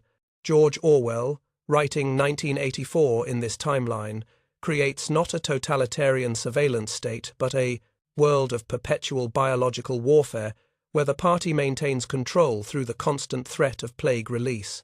Big Brother doesn't watch through telescreens. He maintains power through the fear that any breath might be your last. The 3 minutes hate becomes the 3 minutes inoculation, where citizens receive daily injections against whatever biological weapon the party claims their enemies deployed overnight. Winston Smith works not at the Ministry of Truth but at the Ministry of Health, where his job involves rewriting medical records to hide the true casualties of biological warfare. The torture chamber in Room 101 doesn't contain rats. It contains weaponized diseases tailored to Winston's specific genetic makeup. O'Brien doesn't threaten physical pain, but biological modification that will turn Winston's own immune system against him. Orwell's alternative dystopia proves more terrifying than his original, because it's more plausible. Readers in 1948 could dismiss totalitarian surveillance as unlikely. Readers in 1954 have watched governments deploy biological weapons against their own citizens, and understand that Orwell's biological tyranny is already partially real. The novel's reception reveals how profoundly trauma has reshaped human psychology. Critics don't praise Orwell's imagination, they criticize his optimism. Real biological warfare, they argue, would be far worse than anything Orwell dared to depict. Ray Bradbury faces a different challenge in this timeline. Fahrenheit 451 can't be about censorship through book burning, because books burn spontaneously in the acid rain that results from atmospheric geoengineering. The dystopia he creates isn't political but environmental, a world where knowledge itself dissolves in contaminated precipitation. Bradbury's firemen don't burn books to prevent dangerous thoughts. They race against acid rain to preserve whatever. Literature survives each storm. The mechanical hound doesn't hunt dissidents, but searches for underground libraries where books are preserved in climate-controlled environments that most people can't afford. Montag's awakening comes not from reading forbidden literature, but from realizing that the acid rain destroying books is the result of deliberate weather modification. The government doesn't ban books. It has created atmospheric conditions that make books physically impossible to preserve. The book people who memorize literature don't hide from persecution. They hide from chemical burns caused by precipitation that turns human skin into an open wound. Each person carries not just the memory of a book, but the scars from acid rain exposure suffered while preserving that memory. Bradbury's environmental dystopia resonates because it extrapolates logically from current trends. Readers in 1953 have seen what geoengineering can do to weather patterns. They understand that books are just the first casualty of atmospheric warfare that makes normal life impossible. American science fiction television follows the same pattern. The Twilight Zone, premiering in 1959, focuses not on nuclear anxiety, but on biological paranoia. Rod Serling's anthology series explores worlds where medical treatments turn deadly, where immunizations become weapons, where the boundary between healing and harming disappears. The episode The Monsters Are Due on Maple Street gets reimagined as The Plague is Due on Maple Street, where suburban neighbors turn against each other after someone reports symptoms of biological contamination. The real monster isn't alien invasion, but the fear that transforms ordinary people into informants who report their neighbors to contamination control authorities. Time Enough at Last becomes the story of a man who survives atmospheric poisoning only to discover that the chemical agents have damaged his nervous plies system so severely that he can no longer read the books he loves. The irony isn't nuclear war destroying civilization, but biological warfare destroying the human capacity to appreciate civilization. Each episode ends with Serling's distinctive narration, but the themes reflect a world where the greatest fears aren't nuclear or alien, but microscopic and internal. The Twilight Zone isn't another dimension. It's the contaminated space between health and sickness, where most people now live. But the most profound cultural shift appears in how these stories handle hope and redemption.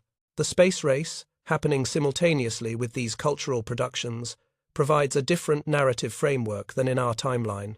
When President Kennedy announces the goal of reaching the moon by the end of the decade, he's not competing with Soviet technology, but offering humanity an escape route from a contaminated planet.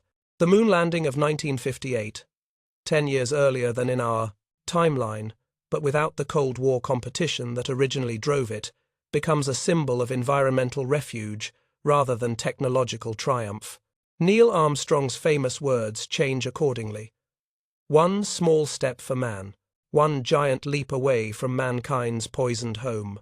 Science fiction responds to this shift by developing what critics call exodus literature, stories where space travel represents not exploration but evacuation. Isaac Asimov's Foundation series gets reimagined as humanity's attempt to establish clean colonies before Earth becomes completely uninhabitable. Robert Heinlein's juvenile novels focus not on adventure and coming of age, but on the technical challenges of maintaining sterile environments in space. His protagonists aren't learning to be heroes, they're learning to survive in environments where a single contamination breach means death for entire colonies. The optimism that should characterize space-age literature gets tempered by the knowledge that space travel is necessity, not choice. The final frontier becomes humanity's last refuge, rather than its greatest adventure. Television programming reflects this exodus mentality in subtle but profound ways. Star Trek, premiering in 1966, presents a fundamentally different vision of the future than in our timeline. Gene Roddenberry's Federation isn't exploring strange new worlds. It's managing refugee fleets from planets that became uninhabitable through biological warfare. Captain Kirk's Enterprise doesn't seek out new life and new civilizations.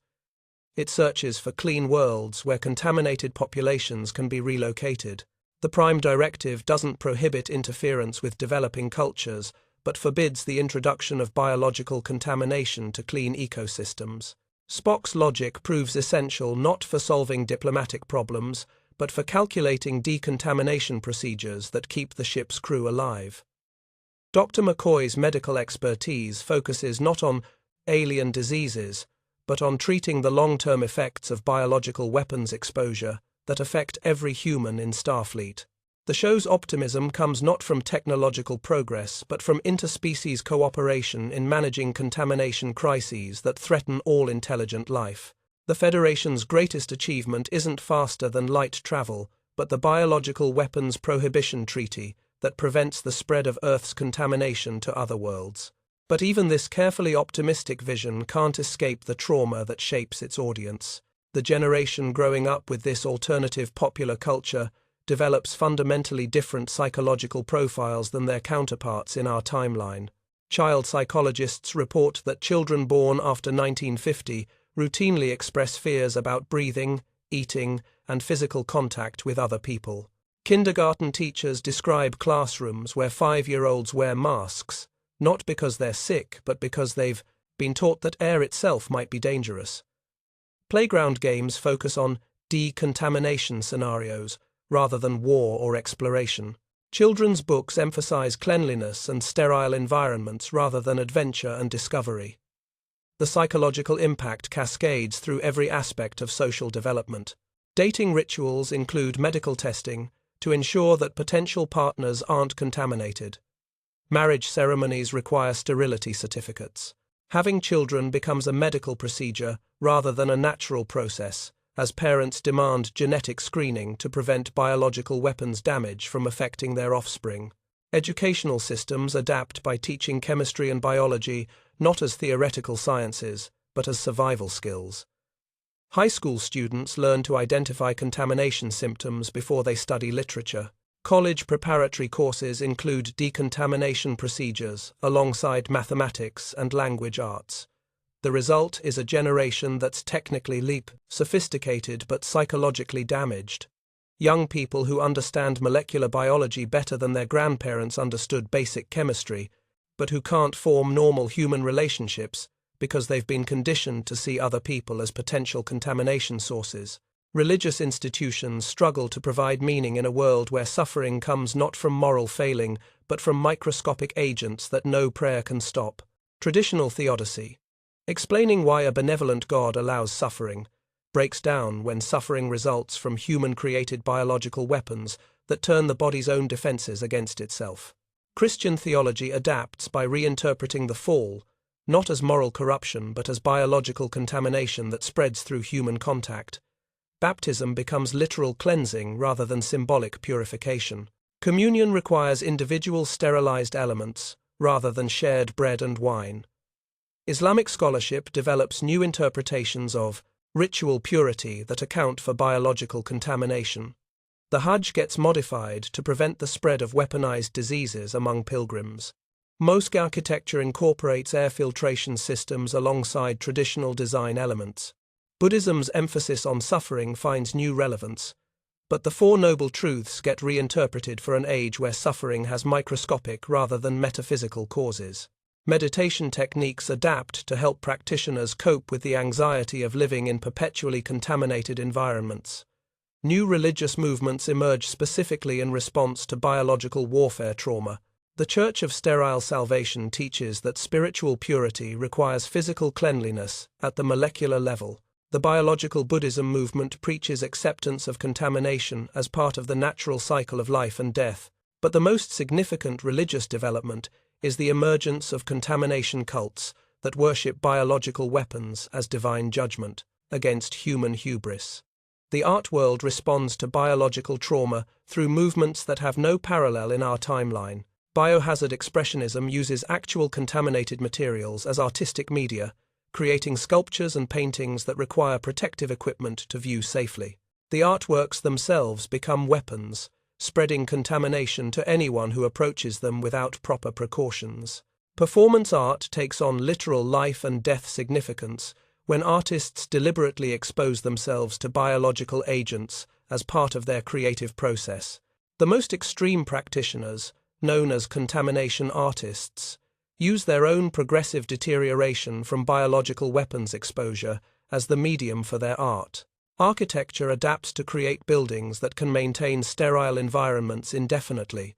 The international style gets replaced by decontamination architecture that emphasizes sealed environments, air filtration systems, and emergency quarantine protocols. Every public building becomes a potential fallout shelter designed for biological rather than nuclear threats. Photography develops new techniques for documenting contaminated environments without exposing photographers to danger. Remote cameras, protective equipment, and chemical development processes that can handle contaminated film create a new aesthetic of distance and separation. Literature evolves beyond genre fiction to include contamination, realism, novels and poems that document the daily experience of living with biological weapons trauma. The most celebrated works in this movement are written by contamination survivors who use their own medical records as source material. The music industry faces unique challenges in a world where live performance risks spreading biological contamination through shared air. Concert venues install air filtration systems that cost more than the sound equipment. Musicians perform in protective gear that muffles their instruments and voices. Popular music adapts by developing genres that reflect contamination anxiety. Biological blues expresses the melancholy of watching your own body turn against itself. Decontamination rock celebrates the temporary safety of sterile environments. Plague folk preserves traditional melodies while adapting lyrics to address biological warfare trauma. Classical music sees the emergence of composers who write symphonies designed to be performed by musicians in full biological protection suits. The physical constraints of protective equipment influence musical composition in ways that have no historical precedent. Radio becomes the dominant musical medium because it doesn't require physical proximity between performers and audiences. DJs work in sealed booths, playing recorded music to audiences who listen alone in their sterile homes. The communal experience of music largely disappears, but the most profound musical development is the emergence of contamination funeral songs, compositions specifically written to honor the victims of biological warfare who die slowly from contamination rather than quickly from violence. Sports adapt to accommodate the reality of biological contamination in ways that fundamentally alter the nature of competition. Football players wear protective equipment that makes the game more about technology than athletic ability. Baseball requires decontamination breaks between innings. Swimming becomes impossible in natural bodies of water due to biological contamination. New sports emerge that incorporate contamination risks as part of the competition. Decontamination racing involves athletes competing to achieve sterile conditions fastest. Biological endurance competitions test how long athletes can function in contaminated environments. Olympic Games, when they occur, require massive medical infrastructure to ensure that international athletes don't spread contamination between nations. The costs become so prohibitive that the Olympics are cancelled more often than they're held. Professional athletics largely moves indoors to sterile facilities where contamination can be controlled. Outdoor sports become extinct as natural environments become too dangerous for extended exposure. The psychological impact on athletes proves devastating.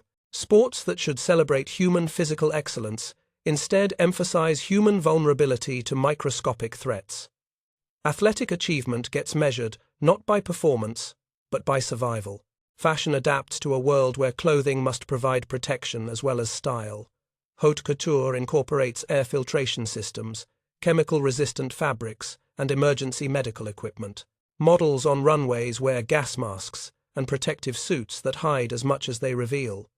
Beauty standards shift to emphasize signs of biological health rather than conventional attractiveness. Cosmetics include chemical detection systems that change color to indicate contamination exposure. Hairstyles accommodate protective headgear. Jewelry incorporates medical monitoring devices. The fashion industry's response reveals the profound psychological adaptation required to maintain human dignity in an environment that constantly threatens human survival. When every public appearance risks contamination exposure, fashion becomes a form of armor rather than expression. Children's clothing includes miniaturized protection systems that make kids look like tiny astronauts. School uniforms incorporate decontamination features. Even baby clothes include biological monitoring systems to detect contamination exposure in infants who can't report symptoms. The result is a visual culture where protection takes precedence over beauty, where survival trumps style, where the human form disappears behind layers of defensive technology. Standing in a movie theater in the year 2000, watching the latest biological horror film while wearing a gas mask and protective suit, you can see how profoundly different fears have reshaped human culture. The audience doesn't scream at the scary parts. They nod in recognition of experiences they've lived through personally. The entertainment isn't escapist because there's nowhere to escape to. Every story, every song, every artistic expression reflects the reality of living in a world where breathing might be fatal, where touching another person could spread contamination, where the human body itself has become humanity's greatest enemy. The stories we tell ourselves in this timeline aren't about heroes conquering villains or good triumphing over evil. They're about survival, endurance, and the daily courage required to continue living when life itself has become dangerous. Children growing up with these stories don't dream of adventure and discovery. They dream of clean air, uncontaminated water, and the possibility of physical intimacy without protective equipment. Their heroes aren't warriors or explorers, but scientists who develop better decontamination procedures and doctors who can treat biological weapons injuries. The culture that emerges from 50 years of biological trauma is technically sophisticated, but emotionally stunted, scientifically advanced but psychologically damaged, medically remarkable but spiritually impoverished. We've learned to split genes and manipulate weather patterns, but we've forgotten how to touch each other without fear. We can travel to other planets, but we can't walk safely in our own neighborhoods. We've conquered space, but we can't reclaim the contaminated earth beneath our feet. The stories we tell ourselves reveal the truth that no entertainment can escape. In a world without nuclear weapons, humanity found other ways to make life itself unbearable. Different weapons, different fears, different nightmares. But the ending remains the same: a species that learned to destroy itself without ever learning to live in peace. Step outside in this Alternative 2024, and the first thing that hits you isn't the sight, but the smell. Sulfur dioxide hanging thick in the air from decades of geoengineering that turned the sky into humanity's weapon against itself. The sun filters through yellow haze that makes noon look like twilight, and every breath requires the filter mask that's become as essential as clothing. Your smartphone doesn't exist. Personal computers are briefcase-sized machines that connect through fiber optic cables because wireless technology never miniaturized without the pressure of nuclear missile guidance systems. Check the news on your wall-mounted terminal if the atmospheric interference allows signal transmission today. But here's what the records don't tell us about how profoundly different this world has become after 80 years without nuclear weapons. The map hanging in your living room looks wrong to eyes from our timeline. Japan is split between Tokyo in the south, flying the stars, and stripes, and Sapporo in the north, where the rising sun bears a red star. The division that should have healed decades ago remains as stark as ever because biological contamination made reunification impossible. Germany reunified in 1991, but not through the fall of the Berlin Wall. Instead, both East and West Germans fled their chemical-contaminated cities together, establishing a new capital in Hamburg, while Berlin became a monument to the futility of chemical warfare. 16 million Germans remain internal refugees in their own country. Israel disappeared from the map in 1967. Without nuclear weapons to deter its enemies or American nuclear guarantees to ensure survival, the Six-Day War became the final war. The territory between the Jordan River and the Mediterranean Sea is now split between Syria and Egypt, with a Palestinian state occupying the former West Bank. But the most shocking absence is the Mediterranean Sea itself. Marked in red on every map, it bears the international symbol for biological contamination. 30 years after the plague weapons deployed during the Yom Kippur War, the entire sea remains uninhabitable. Coastal cities from Barcelona to Istanbul stand empty, their populations relocated inland to areas where groundwater hasn't been contaminated by seawater infiltration. The United Nations dissolved in 1972 after proving incapable of managing global contamination crises. In its place, regional defense pacts and contamination management agreements create a patchwork of overlapping authorities that nobody fully understands. Your commute to work reveals the profound technological divergence that shaped this timeline. The subway system operates on maglev technology that appeared in the 1980s, 20 years early, because transportation engineers needed solutions that didn't require combustion engines in contaminated air. But the trains themselves looked like something from a steampunk fantasy, CTA. Massive, heavily built machines designed to maintain hermetic seals against biological threats. Personal automobiles still exist, but they're 5-ton behemoths equipped with air filtration systems that cost more than the engines. Traffic moves slowly, because every vehicle is essentially a mobile clean room that takes time to accelerate its massive bulk. Bicycles remain popular, but cyclists wear full protective gear that makes them look like astronauts commuting through an alien atmosphere. The office building where you work is a marvel of environmental engineering that has no parallel in our timeline. Triple-layer airlocks at every entrance maintain positive pressure that prevents contaminated air from infiltrating. Emergency decontamination showers are located every 50 feet. The building's air filtration system consumes more electricity than the lights, computers, and elevators combined. Your job involves managing atmospheric modification programs that compete with similar efforts by 30 other nations. China's sulfur injection project battles America's aluminum aerosol dispersal. Russia's ionospheric heating attempts to disrupt European weather modification programs. Every nation has weaponized its own atmosphere, and your job is to ensure that today's weather doesn't kill more people than yesterday's. The computer you use for this work fills half your office. Without the miniaturization pressures that drove electronics development in our timeline, computing technology followed a different path.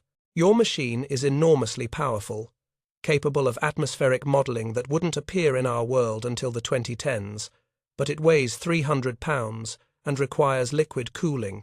The economics of this alternative world reflect the costs of perpetual environmental warfare. Global GDP per capita is roughly half what it should be because 30% of all production goes toward environmental protection and contamination management. Every industry requires protective equipment, decontamination facilities, and medical monitoring that makes manufacturing enormously expensive. Labor productivity remains low because workers can only function in protective equipment that limits manual dexterity and visual acuity. Construction projects take twice as long because work must stop whenever atmospheric contamination exceeds safe thresholds. Agriculture exists only in enclosed facilities that can maintain sterile conditions. But some economic sectors have developed far beyond anything imaginable in our timeline. Medical technology advanced by 30 years because biological warfare created overwhelming demand for treatments that don't exist in our world. Genetic therapy, tissue regeneration, and organ replacement became routine procedures in the 1970s. Environmental engineering employs more people than traditional manufacturing. Atmospheric chemistry, contamination, cleanup, and biological remediation have become the largest industries in every developed nation. The jobs pay well because the skills required are complex and the work is dangerous. The service economy that characterizes our timeline never developed because services require face-to-face contact that's too risky in contaminated environments. Restaurants operate as sterile cafeterias where food is delivered through airlocks. Entertainment venues use remote-controlled equipment to avoid exposing performers to audiences. International trade happens through automated systems that minimize human contact between nations. Cargo ships are unmanned vessels that dock at automated ports where robotic systems handle loading and unloading. The global economy functions, but it's an economy designed around isolation rather than interaction. Social relationships in this alternative world have adapted to the reality that physical proximity can be lethal. Dating occurs through sealed communication systems, where couples can see and hear each other but can't share the same air.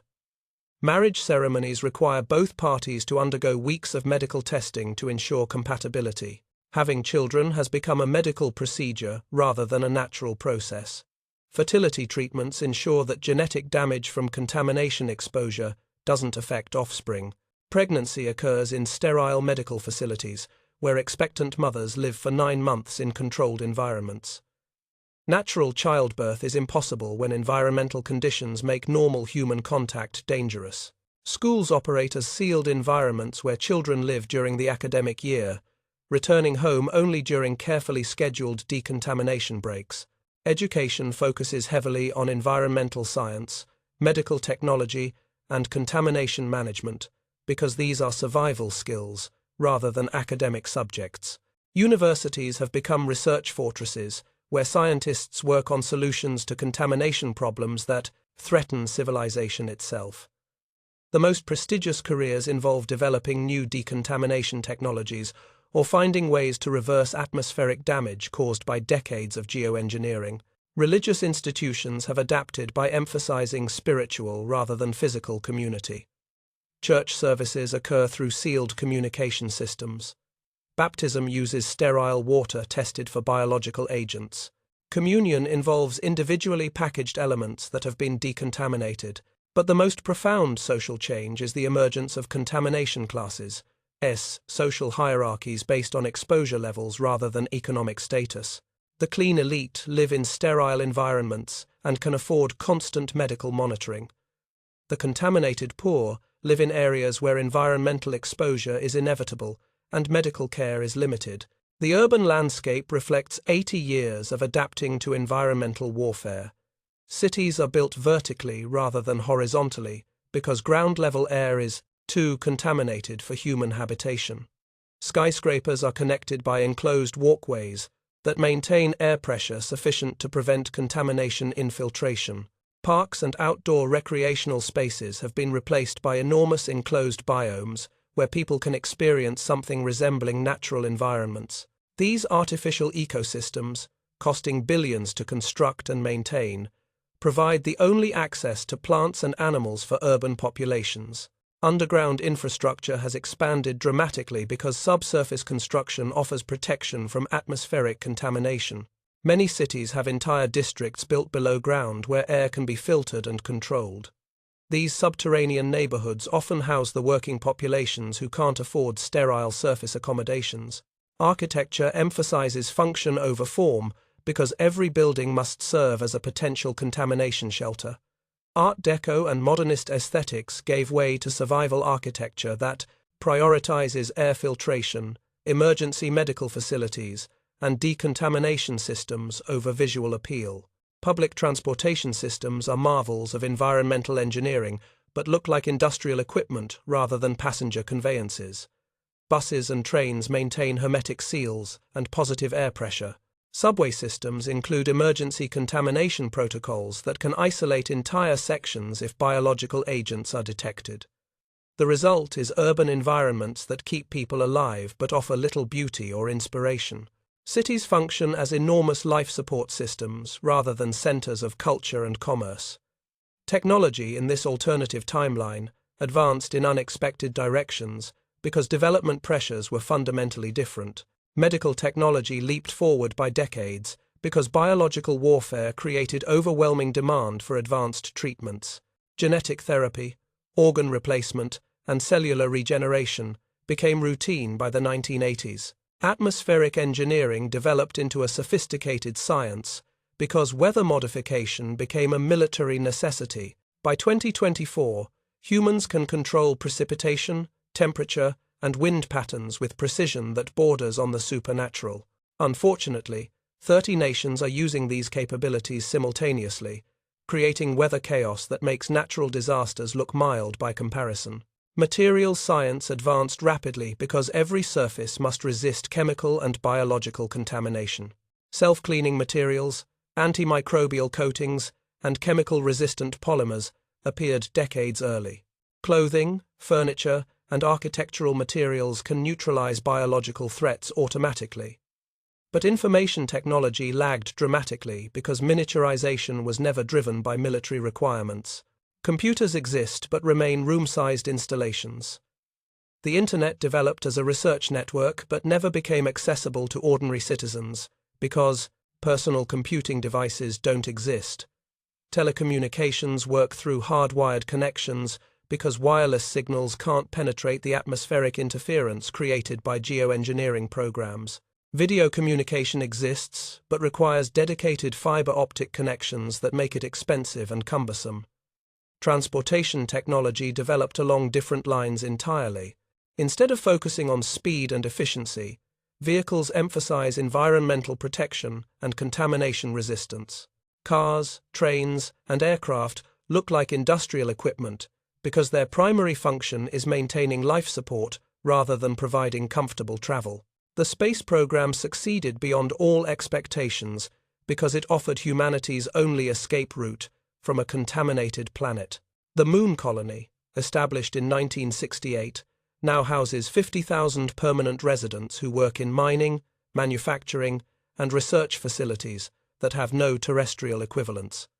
Mars has ATAS, a permanent population of 5,000 scientists and engineers who are developing terraforming technologies that might eventually be applied to Earth's contaminated atmosphere.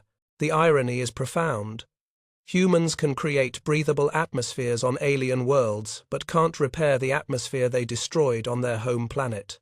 Asteroid mining provides raw materials for orbital manufacturing facilities that produce goods in sterile environments impossible to maintain on Earth. Some luxury items are manufactured exclusively in space, because terrestrial production facilities can't achieve sufficient contamination control.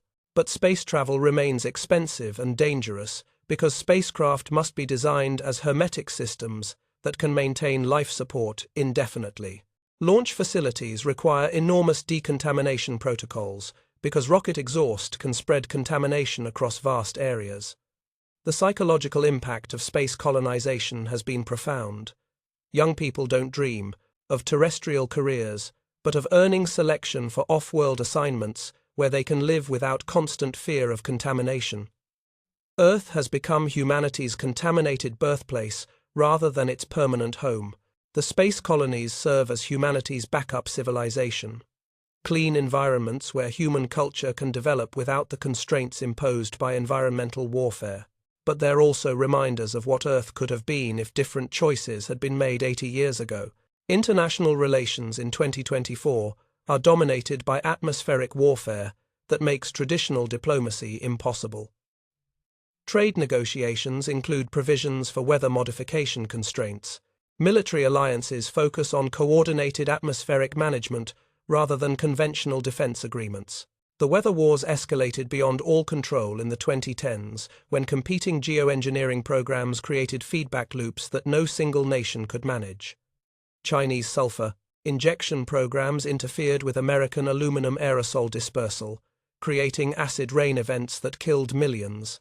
Russian ionospheric heating disrupted European precipitation patterns, triggering droughts that made agriculture impossible. By 2020, atmospheric modification had become so chaotic that weather patterns bore no resemblance to natural climate. Seasons became meaningless when temperature and precipitation were determined by competing technological interventions rather than solar cycles. The Global Atmospheric Cooperation Treaty of 2022 represents humanity's desperate attempt to coordinate weather modification before competing programs destroy the planet entirely. But the treaty is honored more in the breach than in the observance, because no nation trusts others to refrain from atmospheric manipulation. The result is a world where international weather has become a weapon that everyone uses, but no one controls. Diplomatic crises escalate into atmospheric conflicts where nations attack each other's weather rather than each other's armies. Traditional warfare has become impossible because armies can't function in chaotically modified atmospheres. But atmospheric warfare proves far more destructive than conventional military conflict, because it affects entire populations rather than just military targets.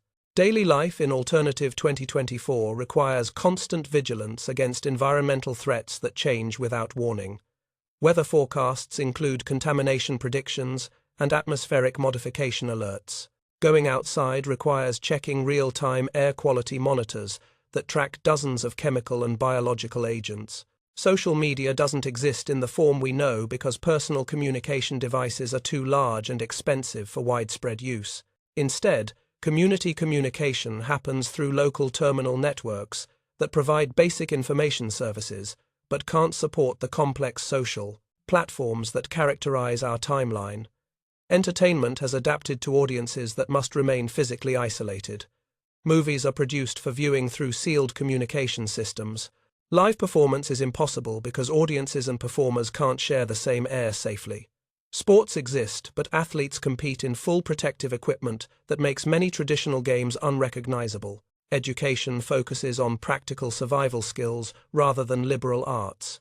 Children learn atmospheric chemistry before they study literature. Biology class includes identifying symptoms of biological weapons exposure. History lessons emphasize how environmental warfare developed and what can be done to prevent further escalation. Shopping occurs through automated systems because retail environments can't maintain sufficient contamination control for customer browsing. Goods are ordered remotely and delivered through decontamination protocols that add days to every transaction. The result is a society that functions but provides little joy or spontaneity. Every human interaction is mediated by technology designed to prevent contamination. Life continues, but it bears little resemblance to what we would recognize as human experience. The environmental state of Alternative 2024 defies comprehension. Atmospheric carbon dioxide levels have reached 500 parts per million because fossil fuel consumption accelerated without nuclear power alternatives. But CO2 is just one component of an atmosphere that's been weaponized by competing geoengineering programs. The sky is permanently yellow from sulfur compounds released by atmospheric modification programs. Acid rain occurs weekly in most regions, dissolving buildings and monuments that survived centuries of natural weathering. Precipitation patterns are so chaotic that agriculture is impossible without controlled indoor environments. Ocean chemistry has been altered by decades of atmospheric modification and biological weapons testing. The Mediterranean remains biologically dead. The Persian Gulf is contaminated by chemical weapons from the Iran-Iraq War. Large sections of the Pacific Ocean show radiation signatures from atmospheric nuclear testing that never stopped in this timeline. Biological diversity has collapsed as ecosystems fail under pressure from multiple contamination sources. Most large mammals are extinct. Plant life exists primarily in enclosed botanical preserves where environmental conditions can be controlled. Insects have evolved resistance to chemical agents but carry contamination between regions. The polar ice caps are melting rapidly due to both atmospheric warming and deliberate ice reduction programs designed to access mineral resources. Sea levels have risen 3 feet, displacing coastal populations and contaminating freshwater supplies with seawater infiltration. Climate change is accelerating beyond all models because geoengineering feedback loops amplify rather than reduce atmospheric instability. Hurricane seasons now last year-round. Drought and flood occur simultaneously in different regions. Temperature variations between day and night can exceed 50 degrees as atmospheric modification programs compete for thermal control. Standing on a rooftop in Alternative 2024, wearing your protective suit and breathing apparatus, you can see the ultimate consequence of the choice made 80 years ago. The atomic bomb was never built, but its absence didn't prevent humanity from finding other ways to make the planet uninhabitable. The skyline is dominated by air filtration towers that scrub the atmosphere with limited success. Buildings rise into the yellow haze like monuments to human ingenuity and human folly. In the distance, you can see the dome of the city's underground district where those who can afford it live in completely controlled environments. Aircraft fly overhead, but they're cargo transports rather than passenger planes, because air travel requires environmental protection systems that make tickets cost more than most people's annual income. The contrails they leave behind are analyzed in real time for contamination signatures that might indicate atmospheric warfare attacks. The sun, when it's visible through the atmospheric modification haze, looks pale and distant. Solar panels work poorly because particulate matter in the air blocks too much light. Wind power is unreliable because atmospheric modification programs change wind patterns without warning. Children play in sealed playgrounds where air quality can be controlled. They wear protective equipment that makes them look like tiny astronauts exploring an alien world. Because in many ways, that's exactly what they're doing, exploring a planet that humanity made alien to human life. In the harbor, Automated ships unload cargo through robotic systems because human dock workers can't survive exposure to the contaminated air that blows in from the sea. The water itself is too polluted for any form of marine recreation. Swimming hasn't been possible in natural bodies of water for 30 years. This is the world that emerged from the choice to abandon nuclear weapons research in 1945. Cleaner in some ways, more technologically advanced in others, but ultimately just as capable of destroying human civilization through different means. The atomic bomb was never built, but the atomic age, an era defined by humanity's ability to destroy itself completely, arrived anyway. Different weapons, different destruction, same outcome. A species that learned to make its own planet uninhabitable, while somehow managing to survive in the wasteland it created. Looking up at the yellow sky where competing atmospheric modification programs turn weather into warfare, you can't help but wonder if nuclear winter would have been preferable to geoengineered chaos. But by 2024, it's too late for such questions. This is the world that chose conventional horror over atomic terror. This is the timeline that proves humanity doesn't need nuclear weapons to end civilization. It just needs human nature, time, and the inexorable logic of escalation that turns every tool into a weapon and every weapon into a threat to survival itself. The choice was made 80 years ago, the consequences are still unfolding, and the final chapter of humanity's story remains unwritten in a world where breathing itself has become an act of courage.